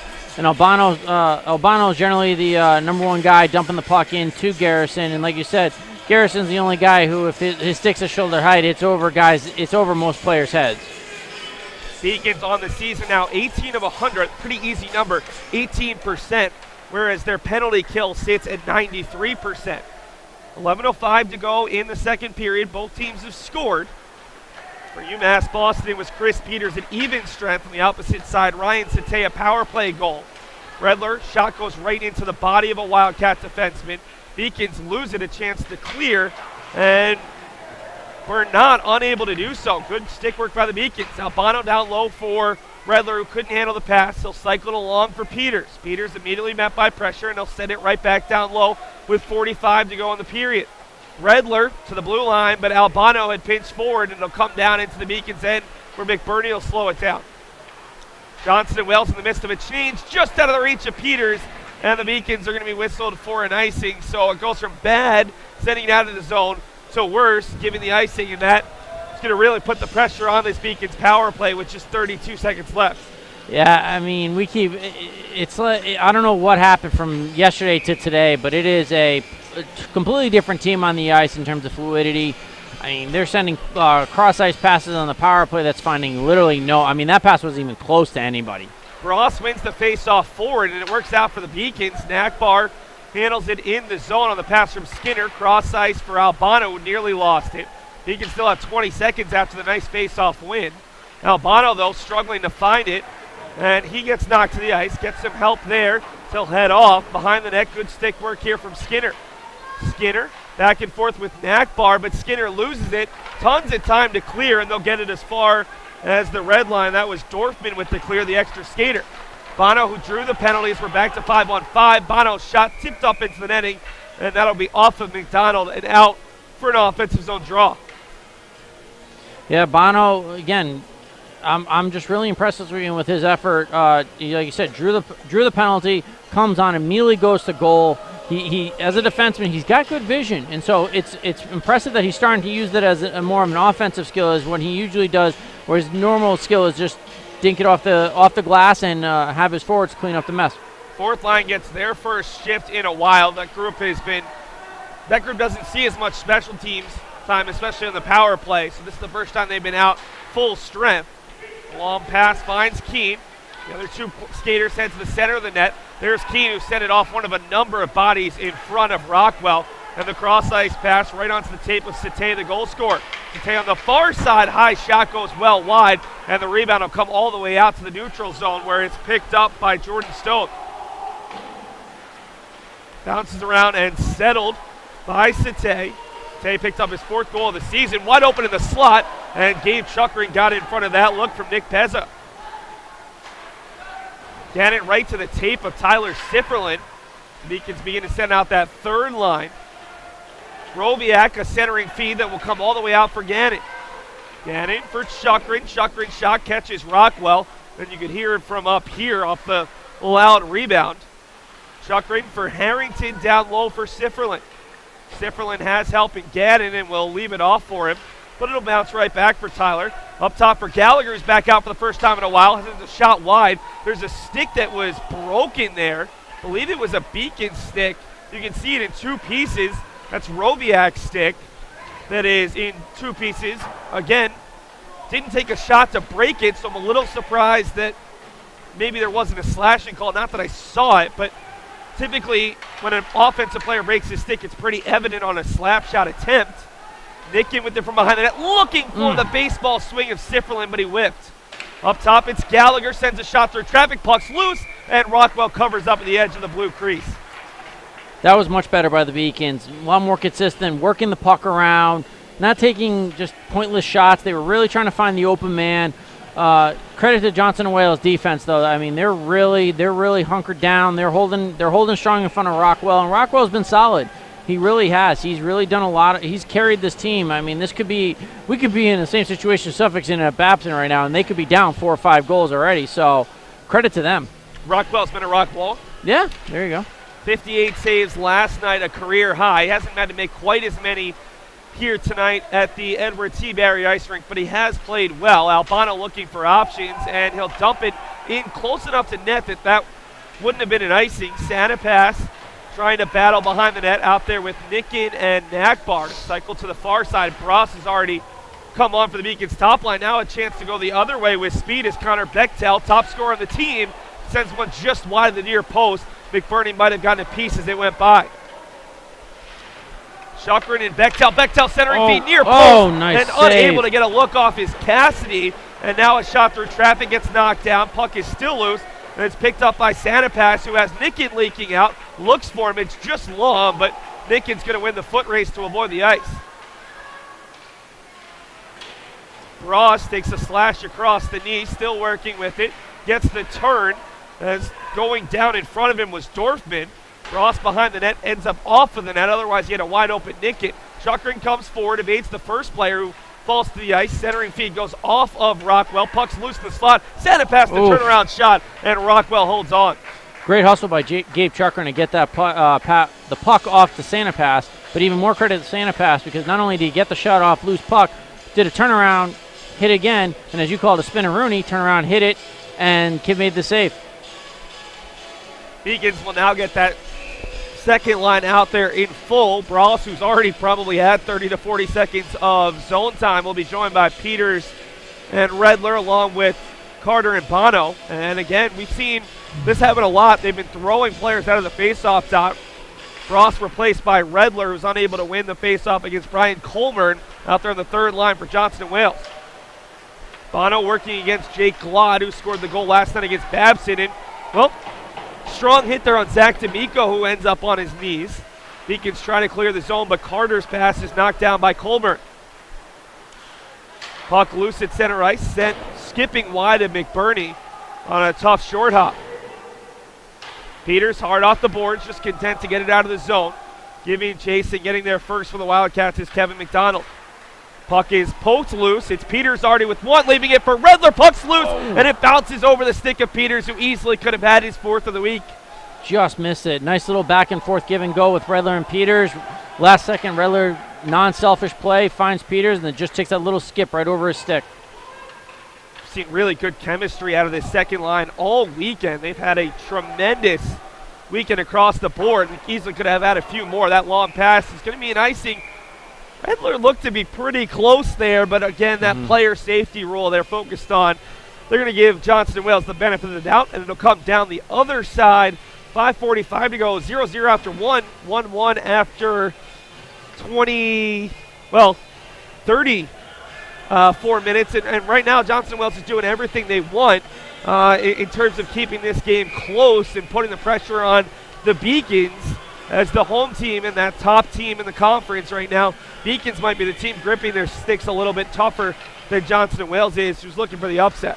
Yeah, that's exactly it. Johnson & Wales has nothing to lose and everything to prove right now in terms of taking on the Beacons. You know, they got beat up pretty good by Babson yesterday, number 2 team in the conference. But if they can knock off a nationally ranked team and top team in the standings, that's a good weekend for them. Go 1-1 against the 2 top teams. And remember, UMass Boston has split each of their last 4 weekends after starting the year 11-1. You know that's in the back of their minds after what has been a little bit of a rough go over the last 6 weeks, including the long break during December. Harrington forced to play it behind his own net, leaves it off there for Gallagher, who's had a couple of shifts after sitting out for large stretches of this second period. Bouncing puck picked up by Gallagher, who has 3 players to his right and only 2 defensemen back. Gallagher loses the puck as he tried to skate it in on net. Wasted opportunity for the Beacons. And bringing it out the other side is Will Delverne. Johnson & Wales in the midst of a change. The Beacons going to try to catch them. Gannon with it in center ice. Drew Gannon still with it. Sends a shot that deflects off a Wildcat, off the shoulder of Rockwell and over to the near boards. That was a Very dangerous play for Rockwell, who did not see it until it was literally right on it. Got an icing against the Wildcats, and we'll go down the other side. Take a look, if we can, at that last play, as it didn't look like that difficult of a shot, but it took a deflection from distance, and that made it difficult for Rockwell. Yeah, you see the Beacons bring the puck up out of their own end. Nice shot. Nice, just a wrister from the far side. Definitely deflects off a defenseman, and Rockwell at the last second just stands up a little bit to push it off his shoulder pad, and it just flips over. Easily 2-1 game if Rockwell doesn't see it at the last second. Daniel Nakbar's off the bench right now, so he's replaced by David McGregor as the Beacons lose their top-line center. Have to use the extra skater alongside Nickin and Satapass. Not what you want to see, these little nicks. The Beacons try for their second regular season title in 4 years. Nakbar has been such a vital player, as has Gallagher, but Gallagher's already returned the long stretch pass for Nickin as a player coming in from behind, and that's a really nice defensive play. No penalty coming against Mike Rodriguez. Yeah, not the greatest touch from Nickin, but again, like you said, solid defensive, stood him up, able to push him just off his stick enough where he couldn't get a shot off. Going to get an offensive zone draw. Jordan Stone tried to clear the zone, but went right into the Beacons bench. Drew Gannon there, and Nakbar is going to continue to be attended to by Beacons trainer Ethan Nickin. Looks like it might be I'm not going to guess as to what it might be for Nakbar right now, as he is in a little bit of pain off the bench. Bono down low. It'll come all the way around to the near side. The Wildcats attempt to clear is tipped back by the Beacons. Bechtel sends it cross ice. Catches the tape of a teammate, but the Beacons will send it right back in and touch up. 3.5 to play in the second. Johnson and Wales took a 1-0 lead on a power play goal early in the period as the icing is waved off. Nice hustle from Connor Cassidy. Beacons responded on a goal from Chris Peters only about 3 or 4 minutes later, and it's been scoreless since. Ryan Carter took a lot of contact. Might have been held as he tried to break out. Get no call. The Beacons have a 2-on-1. Redler to Peters. Peters back for Redler. Bouncing puck. And Redler can't get a shot off. Up top he finds Bross, but it bounces on him. Puck has really been bouncing on the Beacons in this second period. Chance in tight. And there's a look from Bross. And Rockwell holds on along the near pipe. Yeah, the puck has been really just kind of all over the place on both ends, offensively and defensively. They really haven't been able to get a clean pass off for most of this game. And then on the other side, McBurney has had to deal with some really difficult, not even shots, just long passes that have just started skipping along.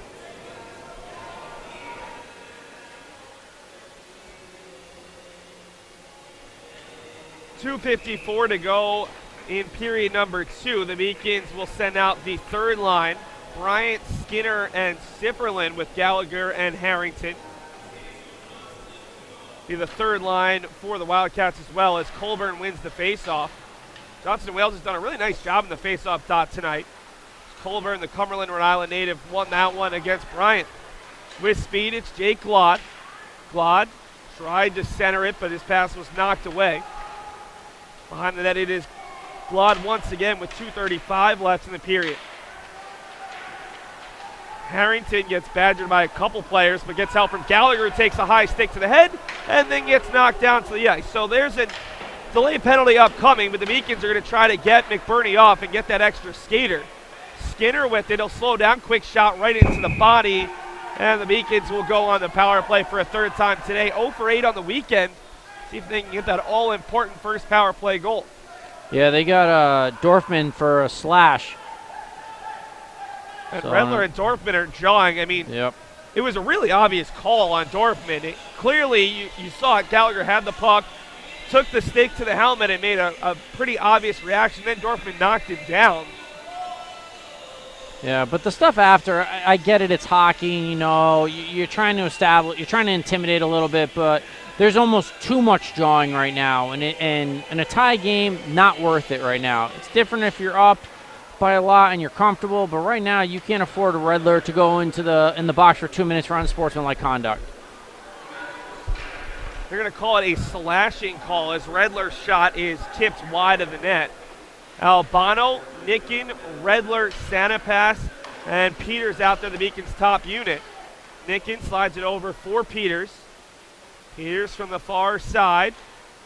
able to find Redler with the backhand feed. 30 seconds gone by on the man advantage. Albano, a shot that's redirected off a Wildcat and wide. Getting in front of that one was Matt Burnett. Peters from the near circle sends a shot right off a Wildcat in front of him. This time it was Will Delvert. Peters near side for Albano, trying to get the slot. Leaves it off for Peters, backhand feed. Turnaround shot from Nicken, didn't get much behind it. He was in sight. Santa pass constantly in front of the eyes of Rockwell, and he tips that one into the legs of Rockwell. It'll be tipped down the other side, but it's slowed down by the referee. Steve Zanetti. Beacons owe him a big thank you as he slowed that attempted clearance down. Minute 3 to go, and Johnson and Wills did not get a change. This group has been out there for a minute 10 defending. 45 seconds left on the man advantage, a 13-second difference between the power play clock and the period clock. Here's a clearance that again is slowed down. Albano will have a chance. The Beacons are going to get a change, but Johnson and Wills hesitant to make the change, and they're going to keep those same 4 skaters out there. 30 seconds left. 5 new skaters for the Beacons, although Peters has stayed on for the moment. Here comes Skinner along with Bross. Chakra Nakbar is off the trainer's table and right back onto the ice for the power play. Nakbar from the far side for Bono. Shots tipped up high into the boards with 10 left. Johnson and Wells skaters have been out there for the full 2 minutes. Nakbar, quick shot. Rockwell didn't see it, but it goes wide. 15 left in the period.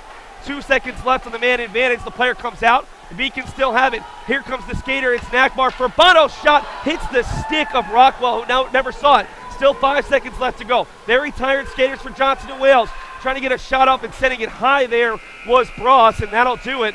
The Beacons pin the Wildcats in the zone for 2 minutes and 20 seconds, but unable to score a power play goal.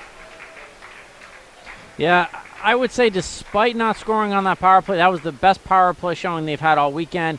I mean, Johnson and Wales, those 4 guys in Rockwell are exhausted right now. They are hands on their knees, struggling to catch their breath. UMass Boston could really use how that power play just worked out. Again, regardless of not scoring, they could really use that in their favor going into the third period because they really put on a nice passing, shooting clinic that, again, didn't get the result they wanted, but it's one of those things that you can't always get the puck to fall the way they want it to. You just saw, well, you didn't see, but we just saw Mike Rockwell talking with one of the referees and then bringing the head coach, James LaCour, over to look at the supposed issue along that far left side where Rockwell is still convinced the puck went in. I mean, you and I have no idea whether there's a hole or not. You're not going to overturn the goal that's already been called, but Rockwell, to this moment, is still convinced that should not have been a goal on the turnaround shot from Peters. We'll take a look at it in slow motion during the intermission, but I mean, it could be a huge break for the Beacons, or it just could be a huge sticking point for the Wildcats, who are desperate for any points they can get as they try to make it into the NEHC tournament. Remember, the Wildcats currently sit in 9th place. Only 8 teams make it into the 18 tournament. Right now, we're going to take a look at a Beacon Spotlight video. Garrett Gallagher, the Beacons assistant captain out of Pennsylvania, talks about how he kind of earned the assistant captain the week that was. Gabe Chuckern, the Beacons captain, had to miss a pair of games, and Gallagher assumed that leadership position and was eventually given the A on his jersey.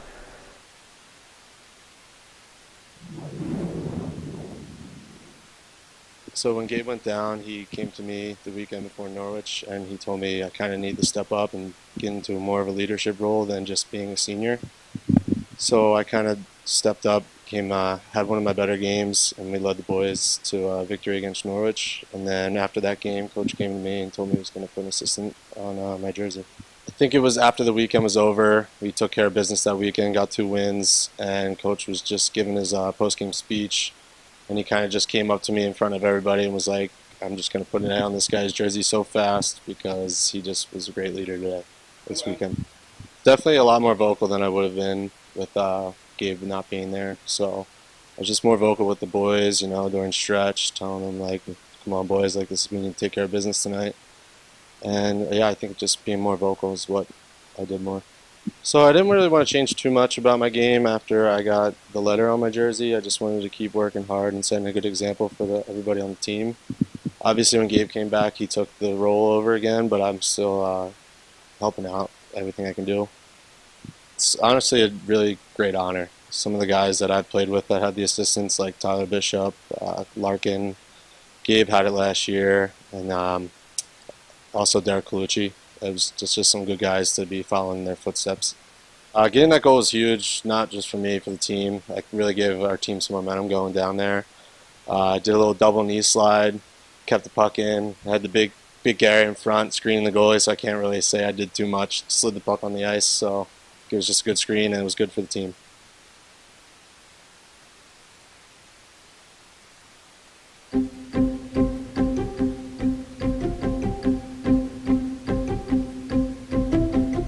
What's really unique, I think, here is that we're really encouraged to not just do research, but to do research that really improves people's lives and solves problems. Society has really never had to deal with a problem as complex as dealing with climate change before. Climate Ready Boston is our data-driven approach to climate change and how we can make sure the city of Boston is prepared for the next 100 years. By leveraging the expertise of UMass Boston and Paul and Ellen, we've been able to take the very best science on sea level rise and translate that into a vulnerability assessment. Really what we've relied on them for is their technical expertise and really helping us understand what the science is saying to help us understand what we need to do next, both from a policy perspective, but then also in terms of projects and financing as well. UMass Boston actually has a long history of working on environmental problems. One of the earliest programs was working in the cleanup of Boston Harbor in the 80s, and that was actually the genesis for the eventual School for the Environment. We started this program in green chemistry, and we're the first university to offer a PhD in that. And then also the School for the Environment is now working in Nantucket and Gloucester and other places around the world. I was giving a talk a couple of falls ago for this group it was called the CEO Summit, and I showed this map of South Boston where all the businesses are being built, and there was a gasp, a literal gasp in the audience when they saw that map, and it's like you could tell that suddenly they realized this wasn't something that is like down the road. This is something we have to deal with now. Some of my work has actually been cited in a Supreme Court decision. I've met with congressional committees. I've given testimony to the Massachusetts Senate as well as the U.S. Senate on this issue. We want to make sure that we are on that leading edge of the research, and we know that UMass Boston is committed to these issues and committed to being a good partner for the city.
through 40 minutes. It's UMass Boston 1 and Johnson and Wales 1. Let's take a look at the statistics through 2 periods. UMass Boston out-shooting Johnson and Wales by a heady margin in that second period. Not quite as bad as it was on Friday night for the Wildcats, but 13-3 in favor of UMass Boston. The face-offs 21-19, so the Beacons were pretty strong in the face-off category. They were a minus through 1 period. The Beacons 0 for 3 on the power play. The nice thing is they have generated 4 shots. Johnson and Wales 1 for 2 on their only shot. The scoring summary, well, that shows the tale of 2 goals in a very short sequence. It was Sate scoring the power play goal at 4:51 on the long stretch pass from Chad Gadarian. And then less than 2 minutes later, Chris Peters, the turnaround shot that to this moment, Mike Rockwell will still tell you went through the side of the net, much to his chagrin because the referees don't agree. But both of those goals in quick succession, the Beacons dominated the period, but again find themselves tied after a second period of play. Yeah, if you can put 1,000 shots up in a period, if you have 1 goal to show for it, it really doesn't mean anything. In a game that is again another must-win for the Beacons, because they need, if they want to have a shot at making the series with Boston at the end of the regular season a little less stressful than it probably will be, they need a win today, and they can't play Johnson and Wales game. They have to elevate themselves above whatever Johnson and Wales is throwing at them. You've seen Bross and Redler kind of get a little chippy, and Albano, and you can't have that. Good teams don't do that. They really don't, especially in this region. You need to be on your A game all the time, and drawing stupid penalties heading into a third period where anything can go, you don't need that. Right now, we'll take a look around the rest of Beaconville. Semi-successful day for the other teams, 2-1. Women's hockey earning a 3-0 victory over Salem State. Women's basketball suffers their third conference loss of the season in the Little East, falling 59-46 as the Beacons went ice cold in the fourth quarter. Men's basketball picks up a nice win. They snap a 2-game losing streak, 71-62 over the host Spartans. Track and field competing at Tufts University. We'll have all the results and all the recaps on beaconsathletics.com later on tonight. Take a look around the rest of the conference. We've got some updates for you. Babson leads 5-2 after 2. Hobart College leads 2-0 over Southern Maine, and New England College leads 1-0 late over Skidmore after 40 minutes. Norwich and Castleton playing later on. Right now, let's take a look at some highlights for you. Got the highlights from women's basketball's win over Keene State from this past Wednesday.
It was a busy second period. No goals, but we do have 11 highlights to show you and some really, well, 2 goals rather, but a lot of good chances on either side. And it starts really with a nice save from Rockwell, followed by that great power play goal. As you see Santa Pass coming out from behind the net, Rockwell able to deny him. It comes out top, and I think it's Albano for Peters, who's, again, Rockwell moves extremely well for a big goaltender, and that's a great stretch pass. And then I don't think Albano got a little bit of it, but McBurney just seemed a little bit slow to react, and just a picture-perfect shot from Satek. This was another one of the McBurney saves who's been really good. He's allowed just 3 goals in his last 4 games in 2 periods, and this is the weird one. If we can slow this down, I mean, it's impossible for us to tell from this angle. I mean, we don't have a camera that could really give you a good bet, but Rockwell's still convinced there's a hole in the net. Yeah. And then this is the pushing and shoving. You can see that was Glod and Bross. For whatever reason, and this actually results in a penalty here. Yep, that big hit. Yep. For whatever reason, Johnson and Wales has gotten extremely physical and trying to get underneath the Beacon skin, and I think it's worked a little bit too well, and maybe that's one of the big messages Peter Belisle will have been talking about. As you see here, you're going to get another save from McBurney on that one. I don't think Cassidy actually got enough of it to put that on target, but it was certainly a great opportunity. And then the rest of the period, the final 6-7 minutes, dominated by UMass Boston, especially during that power play in which the Beacons pinned Johnson and Wales in the zone for 2 minutes and 15 seconds. It was kind of just trying to stay afloat there after the Wildcats and avoid falling into a deficit heading into the third. Here's that late chance as the Beacons able to get a look off, and it went just wide off the stick of Bono. Beacons will go from left to right. They'll go with the second line that has started the first and third period. The Beacons started the second on the penalty kill. Johnson and Wales wins the faceoff, sends it to center ice where it's slowed down by Albano, leaves it for Peters, the goal scorer for Bross. Behind the net, Redler, a spinorama pass looking for Peters. Bross gets knocked to the ice, and that's going to draw a penalty. Just like that, referees calling it maybe a little tighter than they did the first couple of periods because that wasn't all that much of a hit. But I think we're going to get a cross-check on Connor Bechtel, the leading scorer for Hook on Johnson and Wales. It looked like a cross-check from here, but actually, I thought they were going to get it on Bechtel. They're going to get it on number 9. That's Chad Gadarian, so maybe it was away from the play because it looked like Bross certainly drew a cross-check to the back. Beacons go on the power play for the 4th time, 0 for 3. But again, these penalty killers, yes, they just had a nice, as you're going to see the Johnson and Whale player kicked out. He can't believe it, but Redler certainly saw something he didn't like. That's Nick Pezza. And these Johnson and Wales penalty killers, they were out there for a while to end the second. They got a nice 15-minute break, but see if they're a little bit tired after having to play on the back heel all night last night against Babson and for most of this game. Turnaround effort from Nicken, patted away by the blocker of Rockwell. Redler able to clear some space as 2 Wildcats chased after him. Albano gets around the first player at the blue line to the slot, has Peters behind him and will find him. Right back for Albano. Albano has options to the left and right, finds Redler, tees it up, rebound loose, off the post. And Santa Pass nearly used the high stick to get to it, but didn't get any peace, and that's why the referees let them play on. McBurney leaves it off for Albano. 40 seconds gone by on the power play. The Beacons on the weekend 0 for 10, trying to avoid an 0 for 11 mark. Albano all the way in. Albano leads it across, and it's cleared right before Redler can get a shot off. Turnaround look from Santa Pass, kicked away. Wildcat goes down to the ice. Santa Pass on the effort in front had it knocked away. Very nice. Oh, go ahead, Seth. 1 minute exactly to go on the man advantage as UMass Boston tries to avoid squandering yet another power play. Nickett dishes all the way across. It's a foot race here between Chukrin and a Wildcat, and Chukrin gets there first. Chukrin through traffic as his shot deflected wide off the skate of a Wildcat, and they'll clear it as Bross puts on a big hit on Withico. Two Beacons right off the bench. It'll be Nakbar, the first one who receives the pass. Nakbar turns, spins, has Chuckern if he wants him. Nakbar's going to create some space to the near side. Skinner up top for Bono. Defers to Nakbar. Back for Bono. Hard shot. Goes right into the chest there of Bross. And the Beacons will collect the loose puck with 15. Another hard shot that gets knocked down. This time it was Chuckern who gets his own rebound. Chuckern to keep it in onto the tape of Bross with 5. Bross off the underside of the bar underneath. Now it's Nakbar up top. The Beacons get another delayed penalty. The shot tipped high. Centering feed. Puck is still loose. Nakbar keeps it. The Beacons have 6 skaters out there, and they're back on the power play with 17:32 to go. I don't know what it was for, but I saw McBurney moving out of the side of my eye, and the Beacons will go right back out on the power play. UMass Boston has been on the power play for 4 of the last 4 minutes and 50 seconds, and they'll get 2 more minutes. This Beacons team has come oh so close, and none closer than Zach Bross's shot that hit the underside of the bar. Yeah, I'm looking at Coach Belial's face across the ice. He looks perplexed right now. He's just like, what else do we need to do? We're 0 for 11 right now. We've hit every post. We've hit everything.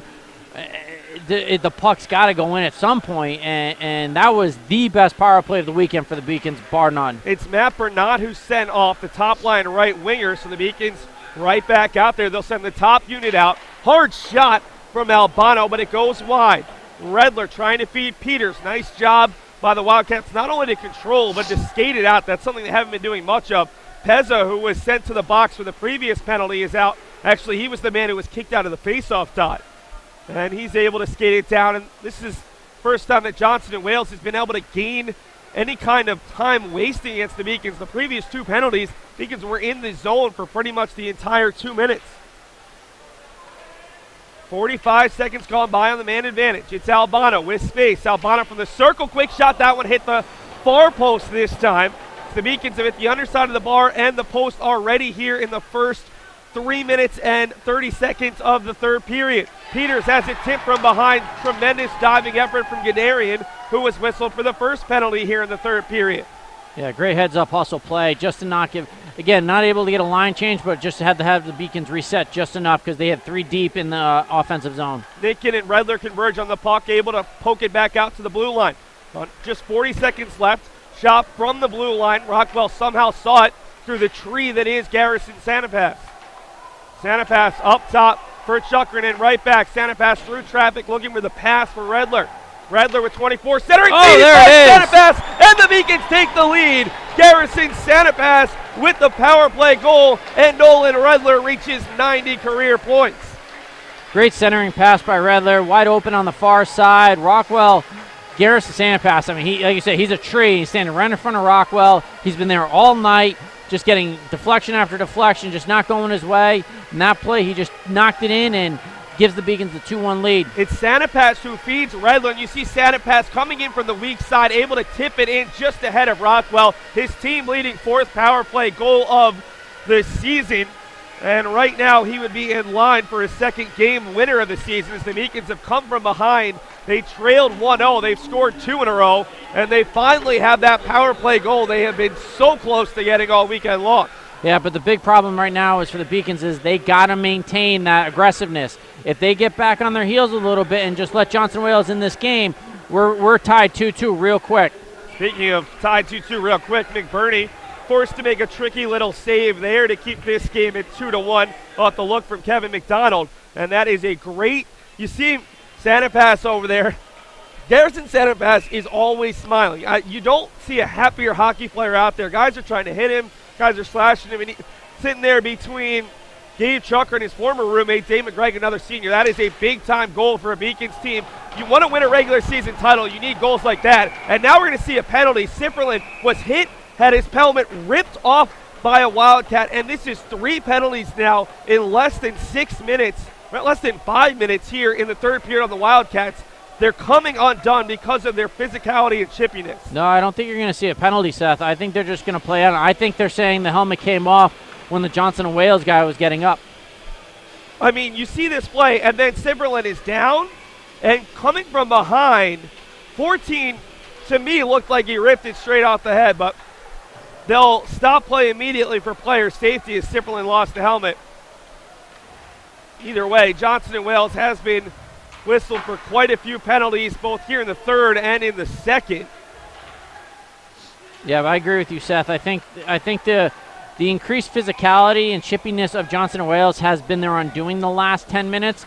Power play after power play for the Beacons, I mean, that wears on D-lines, and there's not much you can do about it. And with just limited chances offensively, this could be a very long third period if Johnson & Wales just keeps going after the Beacons, and the officials are starting to get more and more aware of who's doing what, and they're starting to blow the whistle quicker. Puck into the zone. It's Santa Pass looking to find Nicken. Santa Pass back for Nicken, shoots and scores. Santa Pass his second point in as many minutes, and Ethan Nicken finds the back of the cage, his 8th goal on the season, and all of a sudden the Beacons have a 2-goal advantage.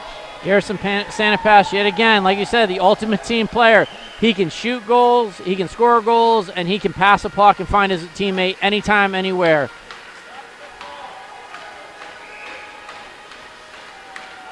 You can see Garrison battling in the corner. He comes in, picks up the loose puck, finds Nicken, who forced the turnover, hits it high near post. Rockwell can't do anything about it. Ethan Nicken picks up his 8th goal on the season for Santa Pass, 8 goals and 8 assists now. The Northbrook, Illinois native has 16 points on the season, one shy of his junior year total. That is a big insurance goal for the Beacons right now. Now it puts even more pressure on Johnson & Wales, and if they want to get back into this game, they're going to have to start playing some hockey again. And if they keep going and they keep giving the Beacons this advantage, the way things are starting to turn in, UMass Boston is known for being one of those teams that once one goal happens, 2, 3, 4, 5 can happen in a matter of minutes. There is just so much chippiness between these two teams right now. Chuckering came across on an offside. A Johnson & Wales player put his stick between Chuckering's legs. Then Bross retaliated. Bross got an elbow to his head. He retaliated back and forth. The referees are letting a lot go. This could get a little bit ugly.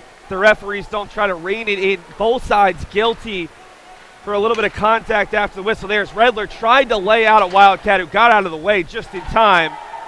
And then pushing from the bench there on Zach Bross. This is a different kind of chippiness that we're used to seeing here from this UMass Boston team. As Albano comes from behind there trying to put some pressure. There's just back and forth. This is likely to be matching penalties between Albano and Steven Rocchio because both players were just going back and forth and they forgot about the puck. Yeah, I mean, I think the puck was maybe even a fourth thought in their minds on that play. Albano, who is known for being one of the more physical players for the Beacons, and he is not afraid to bounce some bodies and say some words. He had no intention of really wanting to see that play all the way through. He saw number 22, that is Steven Rocchio, and just said, I'm just going to have some words with you, and we'll play hockey later. Well, you saw Bross trying to just throw out a little bit of a trip there on Rocchio. Going to see 2 minutes on the board for both teams. Nobody's in the box for either side. Rocchio, the likely guilty party. We'll see which Beacon ends up in the box. I think it would be Albano. It should be Albano, if not Bross. I mean, Bross tried to throw a trip on him, so. I mean, these refs have done very little. Rocchio's in the box, and Albano, who is on the bench, will head over. So you probably be pretty interested to be a fly on the glass in between those two penalty boxes. I'm sure those guys will have some things to say. So we skate 4-on-4. Well, no. Nope, 5-on-5. I think that's what the officials just said to him. Well, right now there's 4 skaters for both teams. Neither penalty is up on the board. Yeah, there we go. And now they're back on the board. So it's 4-on-4, but the faceoff will come in the Beacon's end. Now I'm assuming those are matching roughing penalties or something to that effect.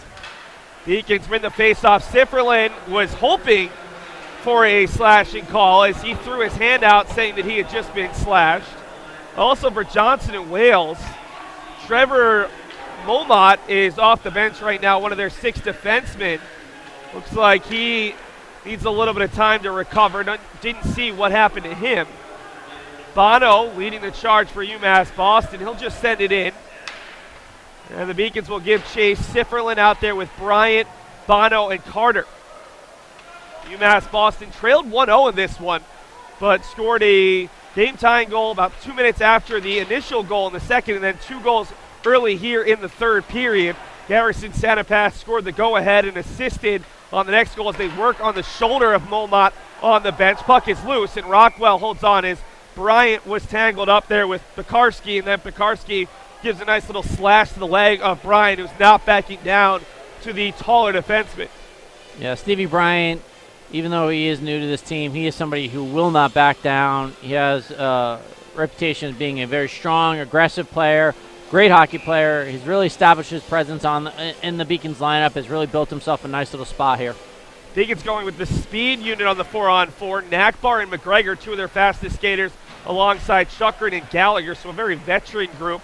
Puck poked away by McGregor. His shot was off the face mask, I believe, of Rockwell, who just stayed in his post for quite a while after the puck bounced down the other way. Gallagher trying to feed Chukrin, one defenseman to the other. Chukrin still with it, sends a shot that gets tipped away. Now Nakbar goes down behind. The Beacons have to get back with numbers as Johnson and Wales had a chance for a 3-on-2. Easy glove save for McBurney. Couldn't hold on to the shot from Withacombe. Johnson and Wales will gain some zone time here with 27 seconds left on the 4-on-4. Yeah, McBurney's very upset with himself on that play. Once the puck came out, he hit himself with a stick, just saying he's got to catch that. Gallagher all the way in, tips in his own rebound, and the Beacons have scored 4 in a row as Garrett Gallagher goes coast to coast.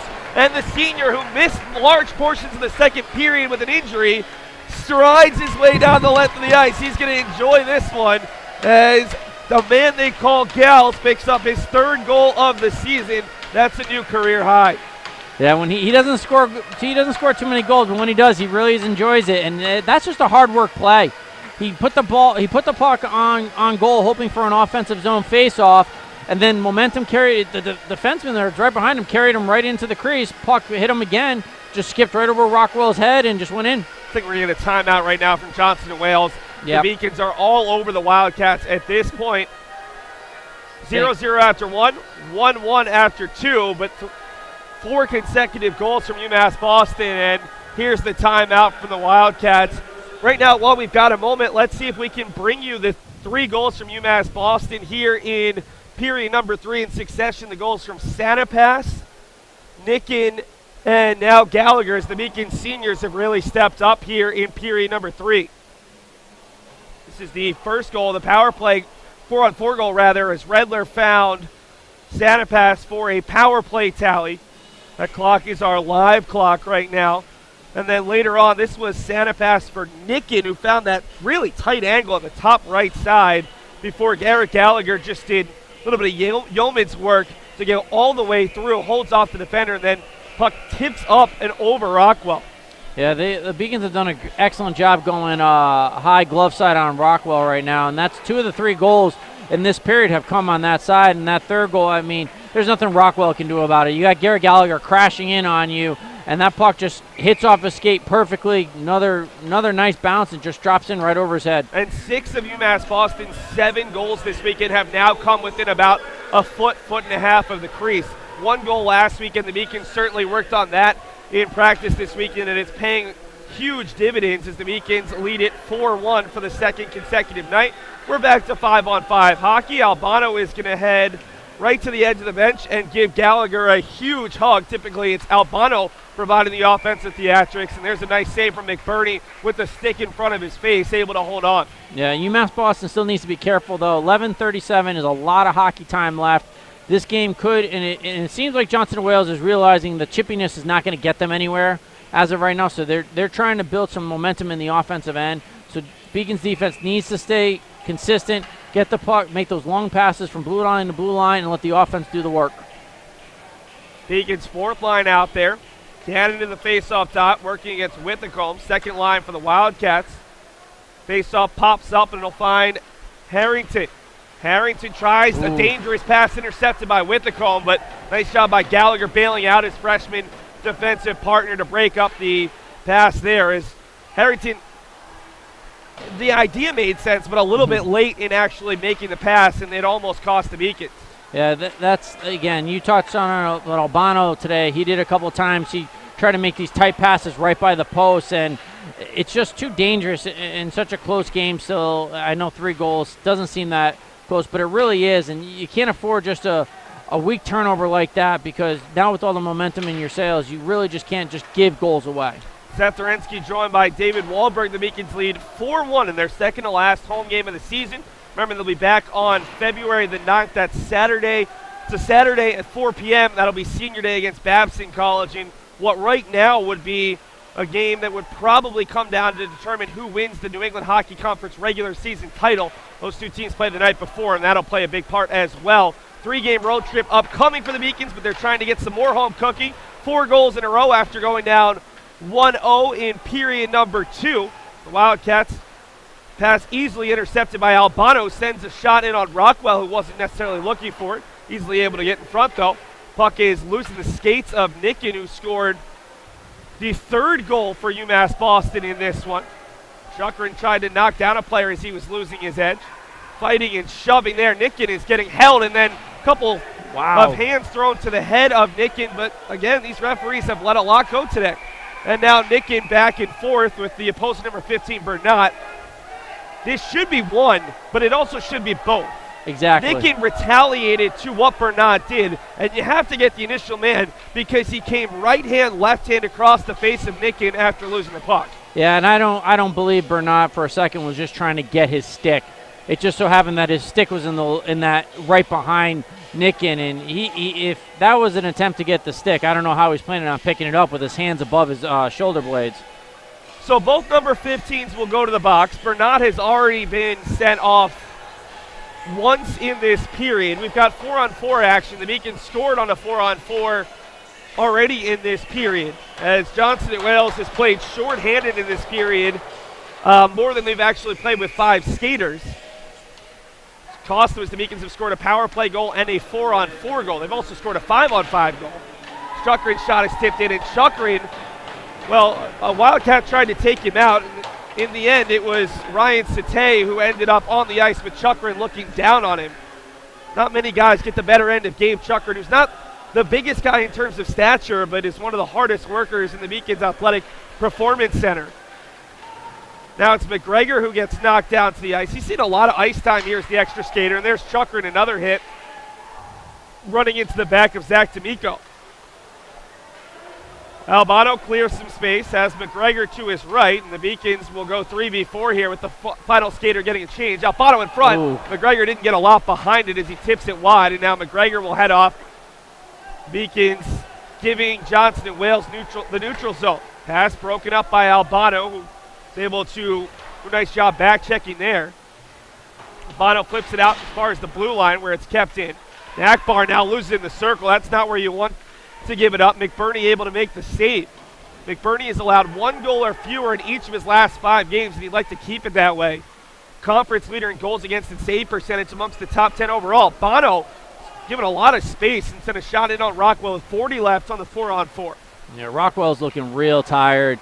The energy level's not there. He's just really spending a lot of time deflecting the puck. He's not really trying to let it hit him and suck it in. He looks absolutely exhausted, and I can't blame him for the onslaught that he took for Babson, and now his team has not helped him out at all in this period in terms of how many power plays he's been facing. 58 saves last night on 63 shots, 27 on 28 through 2 periods. Beacons have struck for 3 here in period number 3. We're down to 8 seconds to go on the matching penalties, the number 15s, Bernat and Nicken.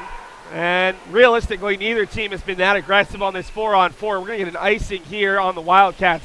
It's kind of just pitching and chasing. Yep. I think the Wildcats are tired and the Beacons don't have that same sense of urgency. And I don't blame them as much now once they have the 3 goals and you're under 10 minutes to play in the period. There's no reason to be going after Johnson Wales as hard as they were now with the 3-goal lead.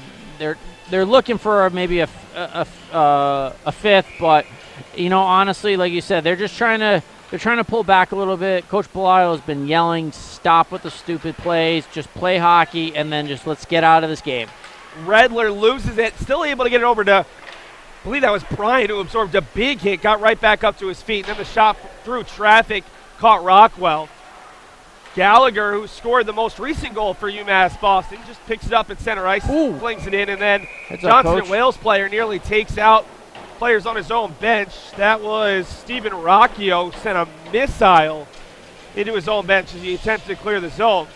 See James LaCour there, the Salem State graduate back in 2011. Also served as an assistant coach at Williams before taking over at Bemidji State University. Puck is loose, picked up by the Wildcats, but a little pressure at the blue line.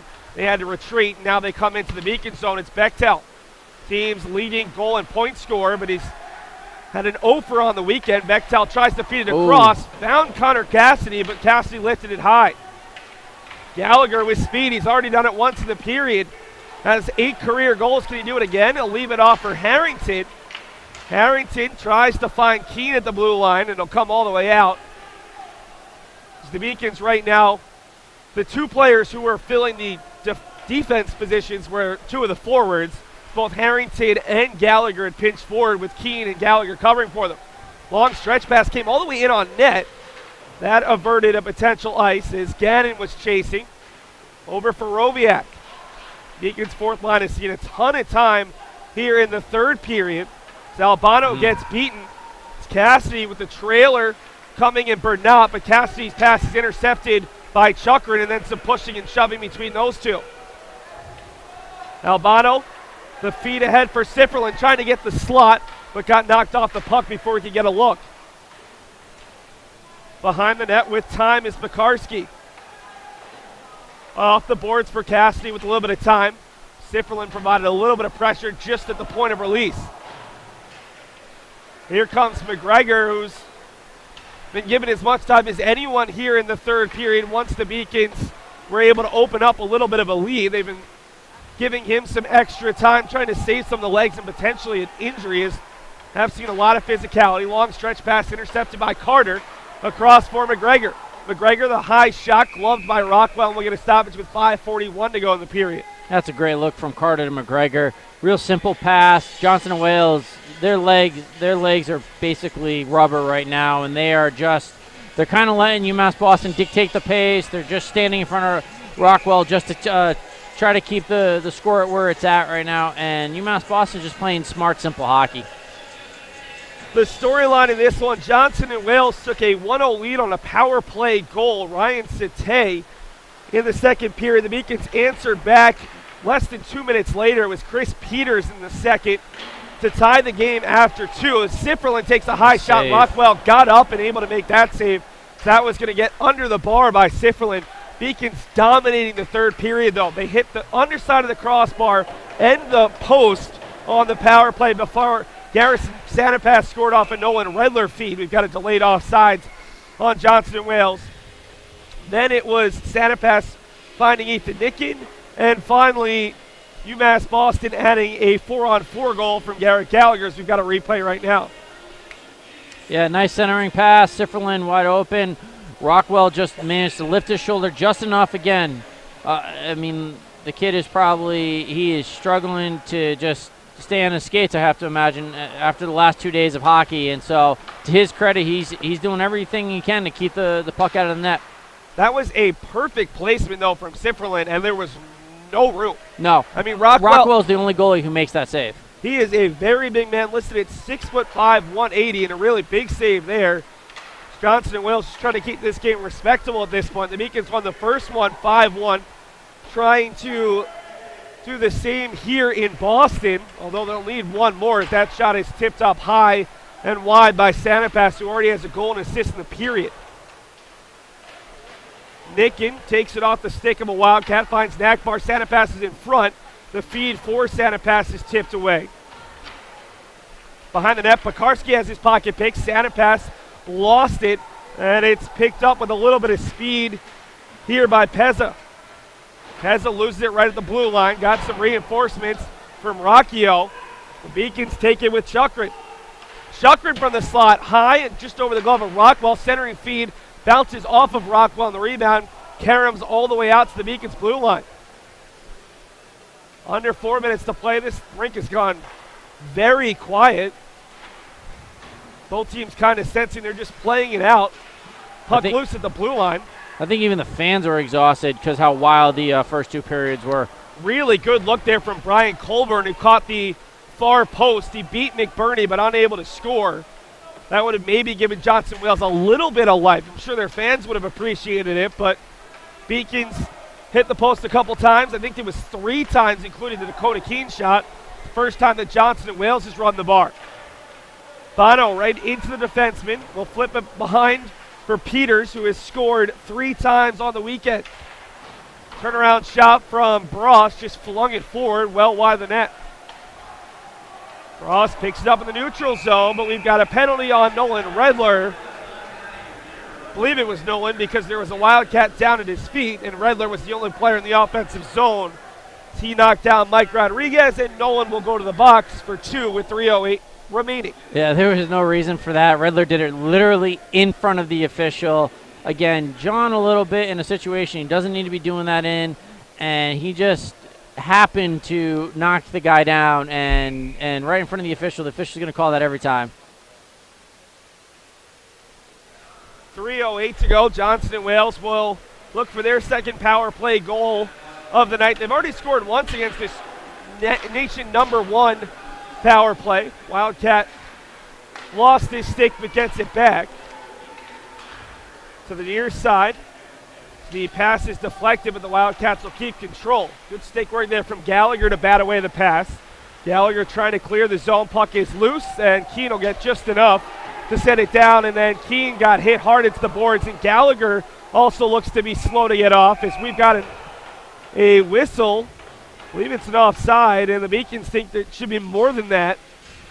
Gallagher still is not fully on the bench as he leads over. We saw him miss a lot of time in the second, and it just doesn't seem to be fully right. This could be the end of his night with 2:34 to go. Yeah, he kind of caught the tail end of 2 guys coming in at one time. One guy got him from behind, another guy went up a little bit high, and then Keene kind of got upset with Coach Schneider over there because that was a bit of a high hit as well, right by the door, which is a dangerous area. You never want a player to get hit going into a door, and so neither call was made, and that gives Beacon still 1:20 on the penalty kill. The Wildcats were so blatantly offside, according to the officials, that they sent it down the other side. Wildcats coaches were not happy with that. Behind the net, it's Bono. Provided a little bit of physicality after he got knocked into the boards. Up top, controlling it is Colburn. Finds a wide open Cassidy, but the puck skipped over his stick. Chance to clear by McGregor. He'll go off the skate of Bryant and down, and the Beacons will make a change with under 2 to play and under 50 seconds to go on the man advantage for the Wildcats. Cassidy leads it for the trailer, Gadarian.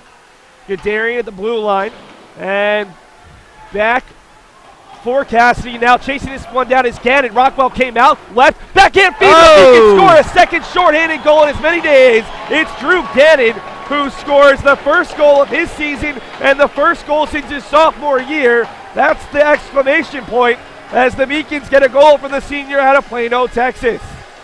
Great play by Gannon.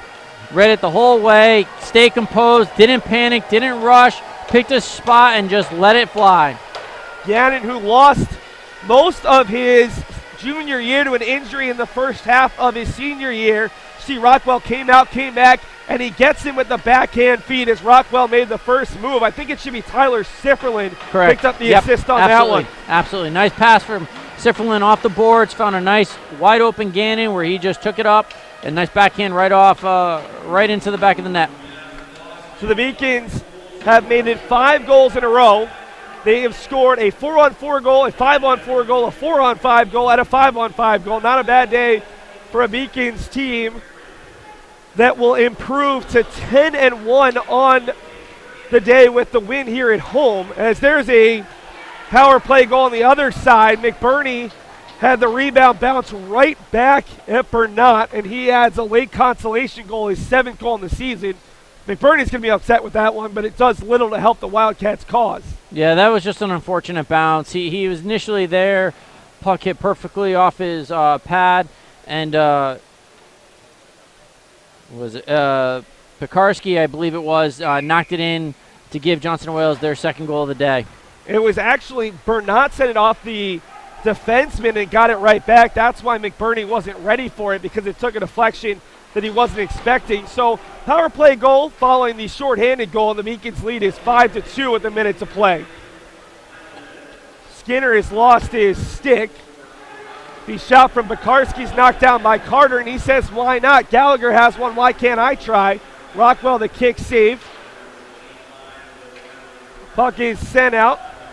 Fed ahead there for Sate, who already has one goal today. Sate is knocked down by Skinner. Carter tried to provide a big hit on Sate, and now it'll be set down along the far boards as Johnson & Wales looks for a third. Beacon's bench is celebrating, knowing that got a very tough task ahead of them. 3 straight road games, but they're going to relish every second of this 4-point weekend. Puck goes around, and it's kept in one final time by Rodriguez. Whips it wide to the near side. Bryant the first one to it. Got Skinner. Skinner has Sifferlin ahead. He'll play it off the boards. This should be an icing, and we're going to have to face one more faceoff. Nothing like dotting your I's, circling your P's is we're going to get that last 2.8 seconds in the offensive end.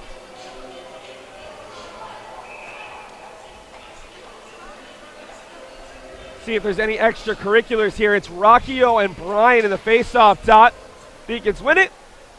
And looks like there won't be any pushing and shoving as UMass Boston with the win. The Beacons improve to 16-5, 12-2 in conference play. Johnson & Wales falls to 4-14-3, 2-9-2. The Beacons win by identical scores, 5-2 back on November 16th at Lynch Arena in Pawtucket, Rhode Island, 5-2 tonight in Boston here at the Edward T. Barry Ice Rink.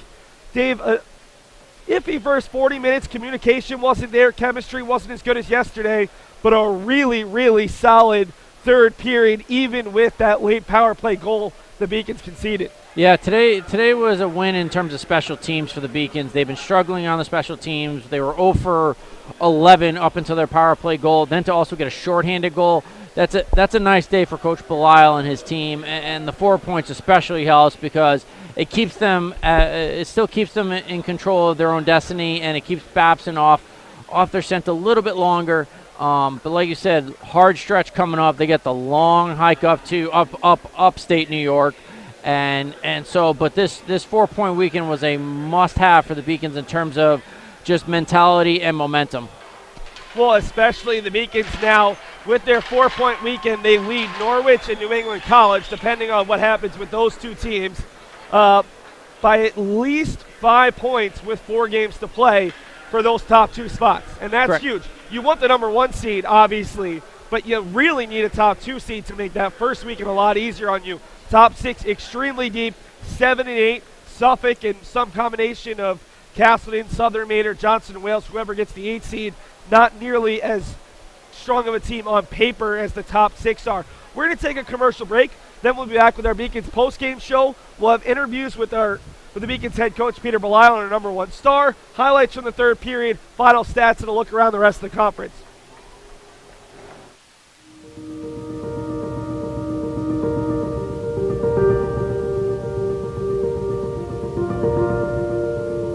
People at UMass Boston, they're here because they know they can have an impact, not just on research, but on people, on their students. I came here from the University of Michigan to develop and direct the Center for Personalized Cancer Therapy. What is, I think, really great about the CPCT is that it's actually a joint venture between UMass Boston and the Dana-Farber Harvard Cancer Center. We're able to bring researchers from Dana-Farber with expertise in cancer care, cancer research, and experts from UMass Boston in various aspects of science and sociology, and to really build bridges and partnerships designed to do wonderful, innovative research research. Because of the facilities that we were able to put together through the Center for Personalized Cancer Therapy, we're able to attract very high-level junior investigators from the Dana-Farber Harvard Cancer Center. Most recently, Dr. Shalja Pathania. I work on BRCA1 and BRCA2 genes. The women have mutations in these genes. They have almost 80% chance of getting breast cancer. We now have, or will have for the first time, an insight into why these cells are becoming tumor cells. And having that information is critical in designing the preventive or even therapeutic strategies that can help reduce BRCA1 cancer or BRCA2 cancer. I have the right kind of collaborators around me. It's a perfect recipe to do some very innovative research that pushes the science further. For our project, there's no way we could do this work without the partnership of UMass Boston and the diversity that it brings and the expertise and community-based research. I think that UMass Boston has a little different position in developing the STEM pipeline than the private universities do. We started a program with UMass Boston called Set Sail for Success to help first-year students in the College of Nursing and Health Sciences. One of the aspects about partnering with UMass Boston that was especially important to us at Harvard Pilgrim is the fact that its student population that it educates and that graduates stay in this area. We have a really tremendous group of young, promising minority students. I have no doubt they have a bright future, whether it's in cancer research or clinical care or leadership or community activism. Those are the kinds of leaders that we need in the Commonwealth. And we're going to be ready with open arms and hands once they graduate from UMass Boston. The opportunities are there, and UMass Boston is really making a difference to make them be ready. What's really unique, I think, here is that we're really encouraged to not just do research, but to do research that really improves people's lives and solves problems. Society has really never had to deal with a problem as complex as dealing with climate change before. Climate Ready Boston is our data-driven approach to climate change and how we can make sure the city of Boston is prepared for the next 100 years. By leveraging the expertise of UMass Boston and Paul and Ellen, we've been able to take the very best science on sea level rise and translate that into a vulnerability assessment. Really what we've relied on them for is their technical expertise and really helping us understand what the science is saying, to help us understand what we need to do next, both from a policy perspective, but then also in terms of projects and financing as well. UMass Boston actually has a long history of working on environmental problems. One of the earliest programs was working in the cleanup of Boston Harbor in the 80s, and that was actually the genesis for the eventual School for the Environment. We started this program in green chemistry, and we're the first university to offer a PhD in that. And then also the School for the Environment is now working in Nantucket and Gloucester and other places around the world. I was giving a talk a couple of falls ago for this group it was called the CEO Summit, and I showed this map of South Boston where all the businesses are being built, and there was a gasp, a literal gasp in the audience when they saw that map, and it's like you could tell that suddenly they realized this wasn't something that is like down the road. This is something we have to deal with now. Some of my work has actually been cited in a Supreme Court decision. I've met with congressional committees. I've given testimony to the Massachusetts Senate as well as the U.S. Senate on this issue. We want to make sure that we are on that leading edge of the research, and we know that UMass Boston is committed to these issues and committed to being a good partner for the city. UMass Boston is founded on a notion of impact. The Center for Peace, Democracy, and Development is a place where faculty and students can take a lot of the concepts and ideas that we are teaching in the classroom and take them into the field and actually make a difference. Beyond our work in Boston, we have projects in Nigeria, Israel, Palestine, Northern Ireland, South Africa, Ecuador, Colombia. Through our work in the field with a lot of important actors like the U.S. State Department, with the U.S. Agency for International Development, with the United Nations, I think we've gained a reputation as a place that can help a lot of these actors solve their problems and can get things done, and also that have a student body that they want to hire.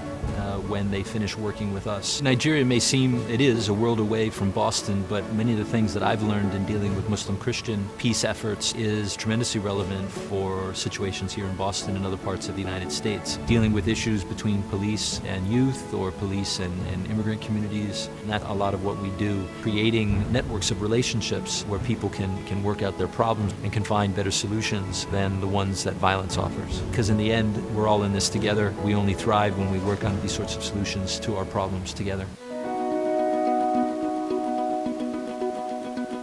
We want to do theater that is responsible. We want to do music that is evocative and elevates us. We want to do dance that reflects urban movement and connection. I've been a practicing designer for the last 30 years. My specialty is costumes. This space is fantastic. This is our recital hall, and it's so outstanding that many people compare it to the symphony hall because the quality of sound is like nothing in town. And there is the painting studio, the sculpture studio, the digital studio. The type of students that we're getting, they're more competitive. They're looking for these kind of facilities. They look at other private colleges, but then decide to come here. Boston is filled with regional theaters, so our students can actually apply what they're learning and build a portfolio. And it's so great to see their names on the programs, and people may not know they're from UMass Boston, but eventually as they graduate and they begin to get professional jobs and you see their bios, that's going to be UMass Boston. It's going to be the stamp all over it. UMass Boston represents what true liberal arts is about. In my class, you have students who are psychologists, business, chemistry. The final goal is that we have well-rounded global citizens graduating from UMass Boston. This is just a starting point. It only has potential to grow, and it has a big potential to grow up. You're really having a direct impact on people's lives, and you can see that now, and you can see that years from now. So I think it's becoming like the place that people want to go. What UMass Boston is able to offer to its young people certainly stands up to that mission that was set right out in the beginning. It's something UMass Boston should be and can be very proud about. What do we mean? What do we mean when we say UMass is here for a reason? We mean that the 5-campus UMass system is the only public research university that the people of Massachusetts established to create better futures for themselves, but also for the Commonwealth of Massachusetts as a whole. It's a university that educates 73,000 students every day and graduates 17,000 graduates every year. We are the university that educates the workforce of Massachusetts. We're one of the state's 3 major academic research engines: research that saves and improves people's lives, and research that drives the innovation economy of Massachusetts. We provide services and economic opportunity to every region of the Commonwealth. The noted historian David McCullough once said that 2 great concepts, university and Massachusetts, come together in only one place, and we are very aware of how fortunate we are to bear the name, the University of Massachusetts. We recognize that we are truly here for a reason, and that recognition inspires us and drives us every single day.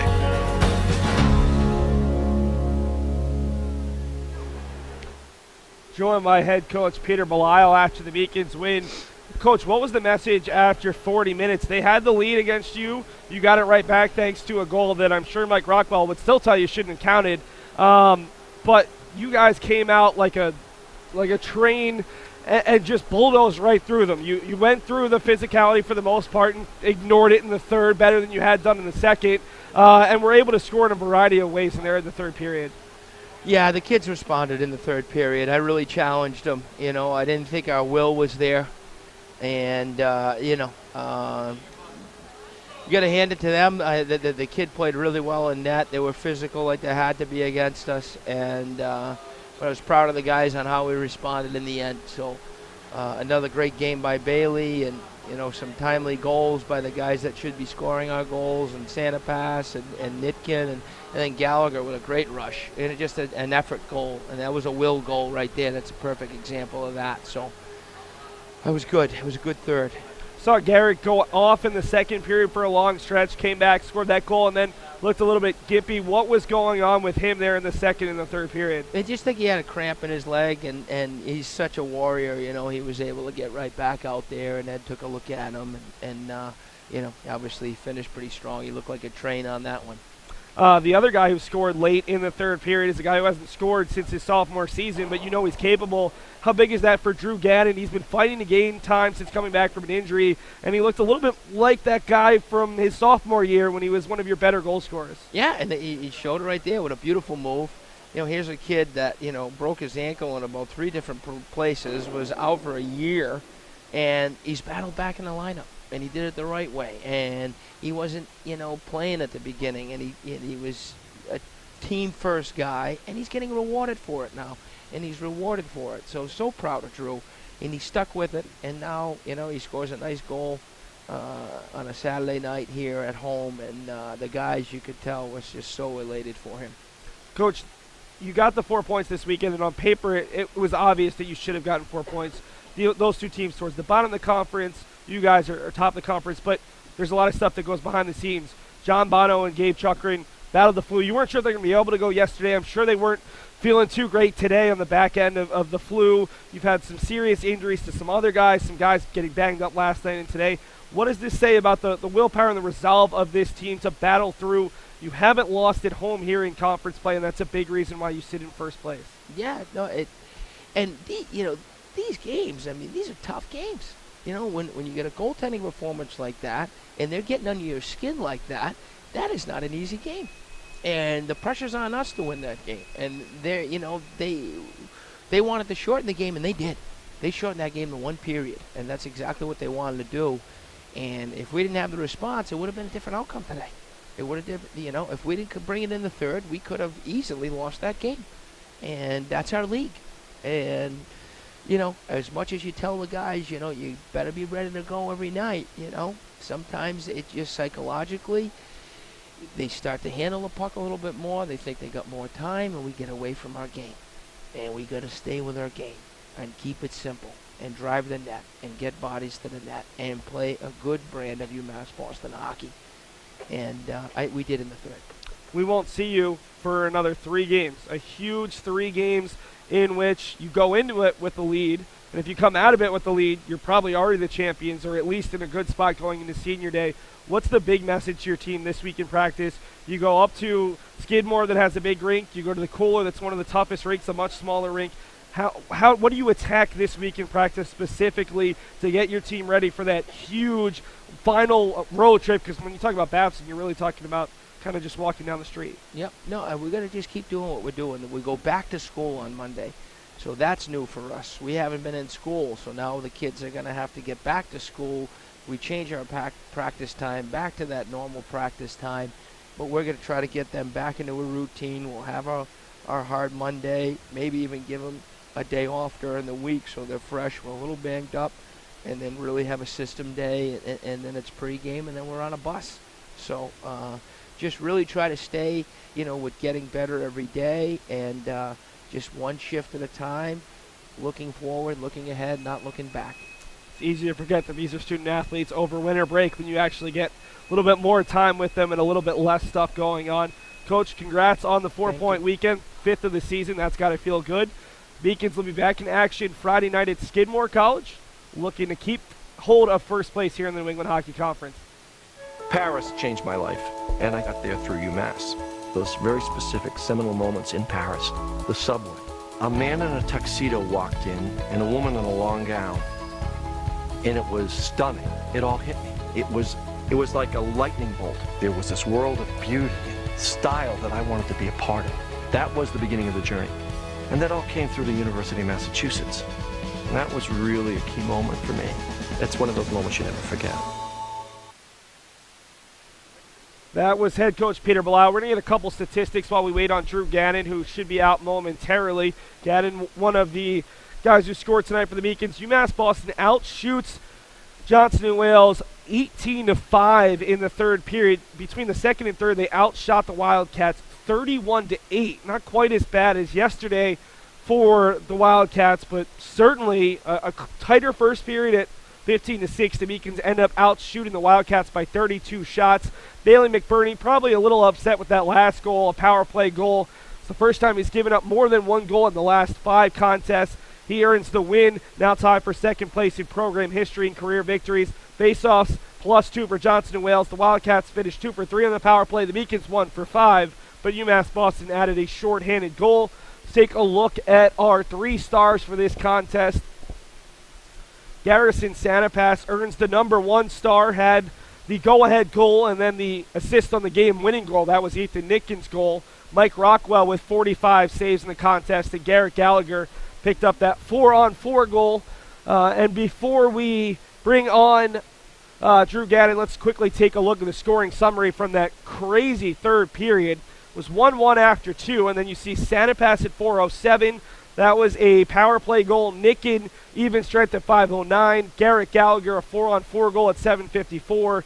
Gannon adds the 4th goal of the period at 18:23, and then Bernot with a power play goal at 18:46 to give Johnson and Wales a little bit of making it look a little bit more respectable. We're going to take one final commercial break, and then we're going to have Drew Gannon on after he scored his first goal since his sophomore season. Celebrate the soggy shoes and the slow starts. Celebrate the lessons learned along the way.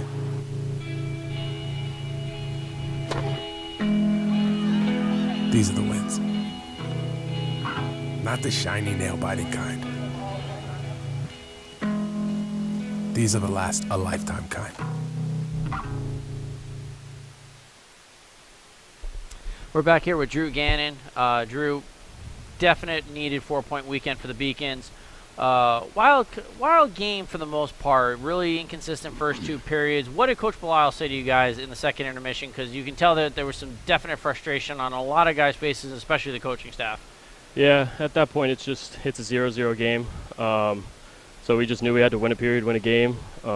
They had some good opportunities. We just kind of kept them hanging around. And then right out of the gate, he just said right out of the gate, we gotta come with it. So we hit 4 posts on the first minute. So I don't know. Coach Belisle was just really pressing on us to take care of business here. I mean, we knew that a victory was imminent. So we just had to push through and grind and fight out the first 2, forget about it, and move on. Yeah, special teams last couple of games have been a little bit of a struggle. You guys really third period changed that whole momentum, and you really capped it off with a solid, well done shorthanded goal. Talk about that once you received that pass from Sifferlin. What was your mindset going right at Rockwell? Well, I saw the puck was on edge, so I knew it wasn't gonna pick up any speed, and it was rolling a little bit. And I looked up, and he was coming out, so I knew he was gonna be off his angle a little bit, and I pretty much just closed my eyes and took it to the backhand and put it up top. So I don't know, I probably shouldn't have celebrated like that in front of their bench in the last minute, but I was pretty excited. So. Well, I mean, big conference when you got to celebrate some way. You just can't stand there and kind of look silly. So big 2 weekends left, including a home and home with Babson. What's the mentality? Because you guys got the long trip up to upstate New York with Hobart and Skidmore. What's the mentality going into next week, getting ready for those 2 games? Just come to practice, focus on what we need to do. We know we just have to go up there and play them hard. I mean, both teams, Skidmore and Hobart, they're both good teams. Skidmore's a tough place to play. The rink is massive, and then Hobart's an even tougher place because it's half outdoors, so it's freezing. So, I mean, we just know that we just have to go in and play our game and stay disciplined on the road, going up to New York. We may not get all the calls, so we just know that we just have to put our work boots on and go on the road and grab a couple points. Awesome. Well, congrats on the win today. This is Drew Gannon after following the Beacons' 5-2 win over Johnson and Wales. We'll be right back. Endurance and speed. Incredible power. This trophy is not given, it must be earned. The NCAA Division III Men's and Women's Indoor Track and Field Championships, March 8th and 9th at the Reggie Lewis Center in Boston.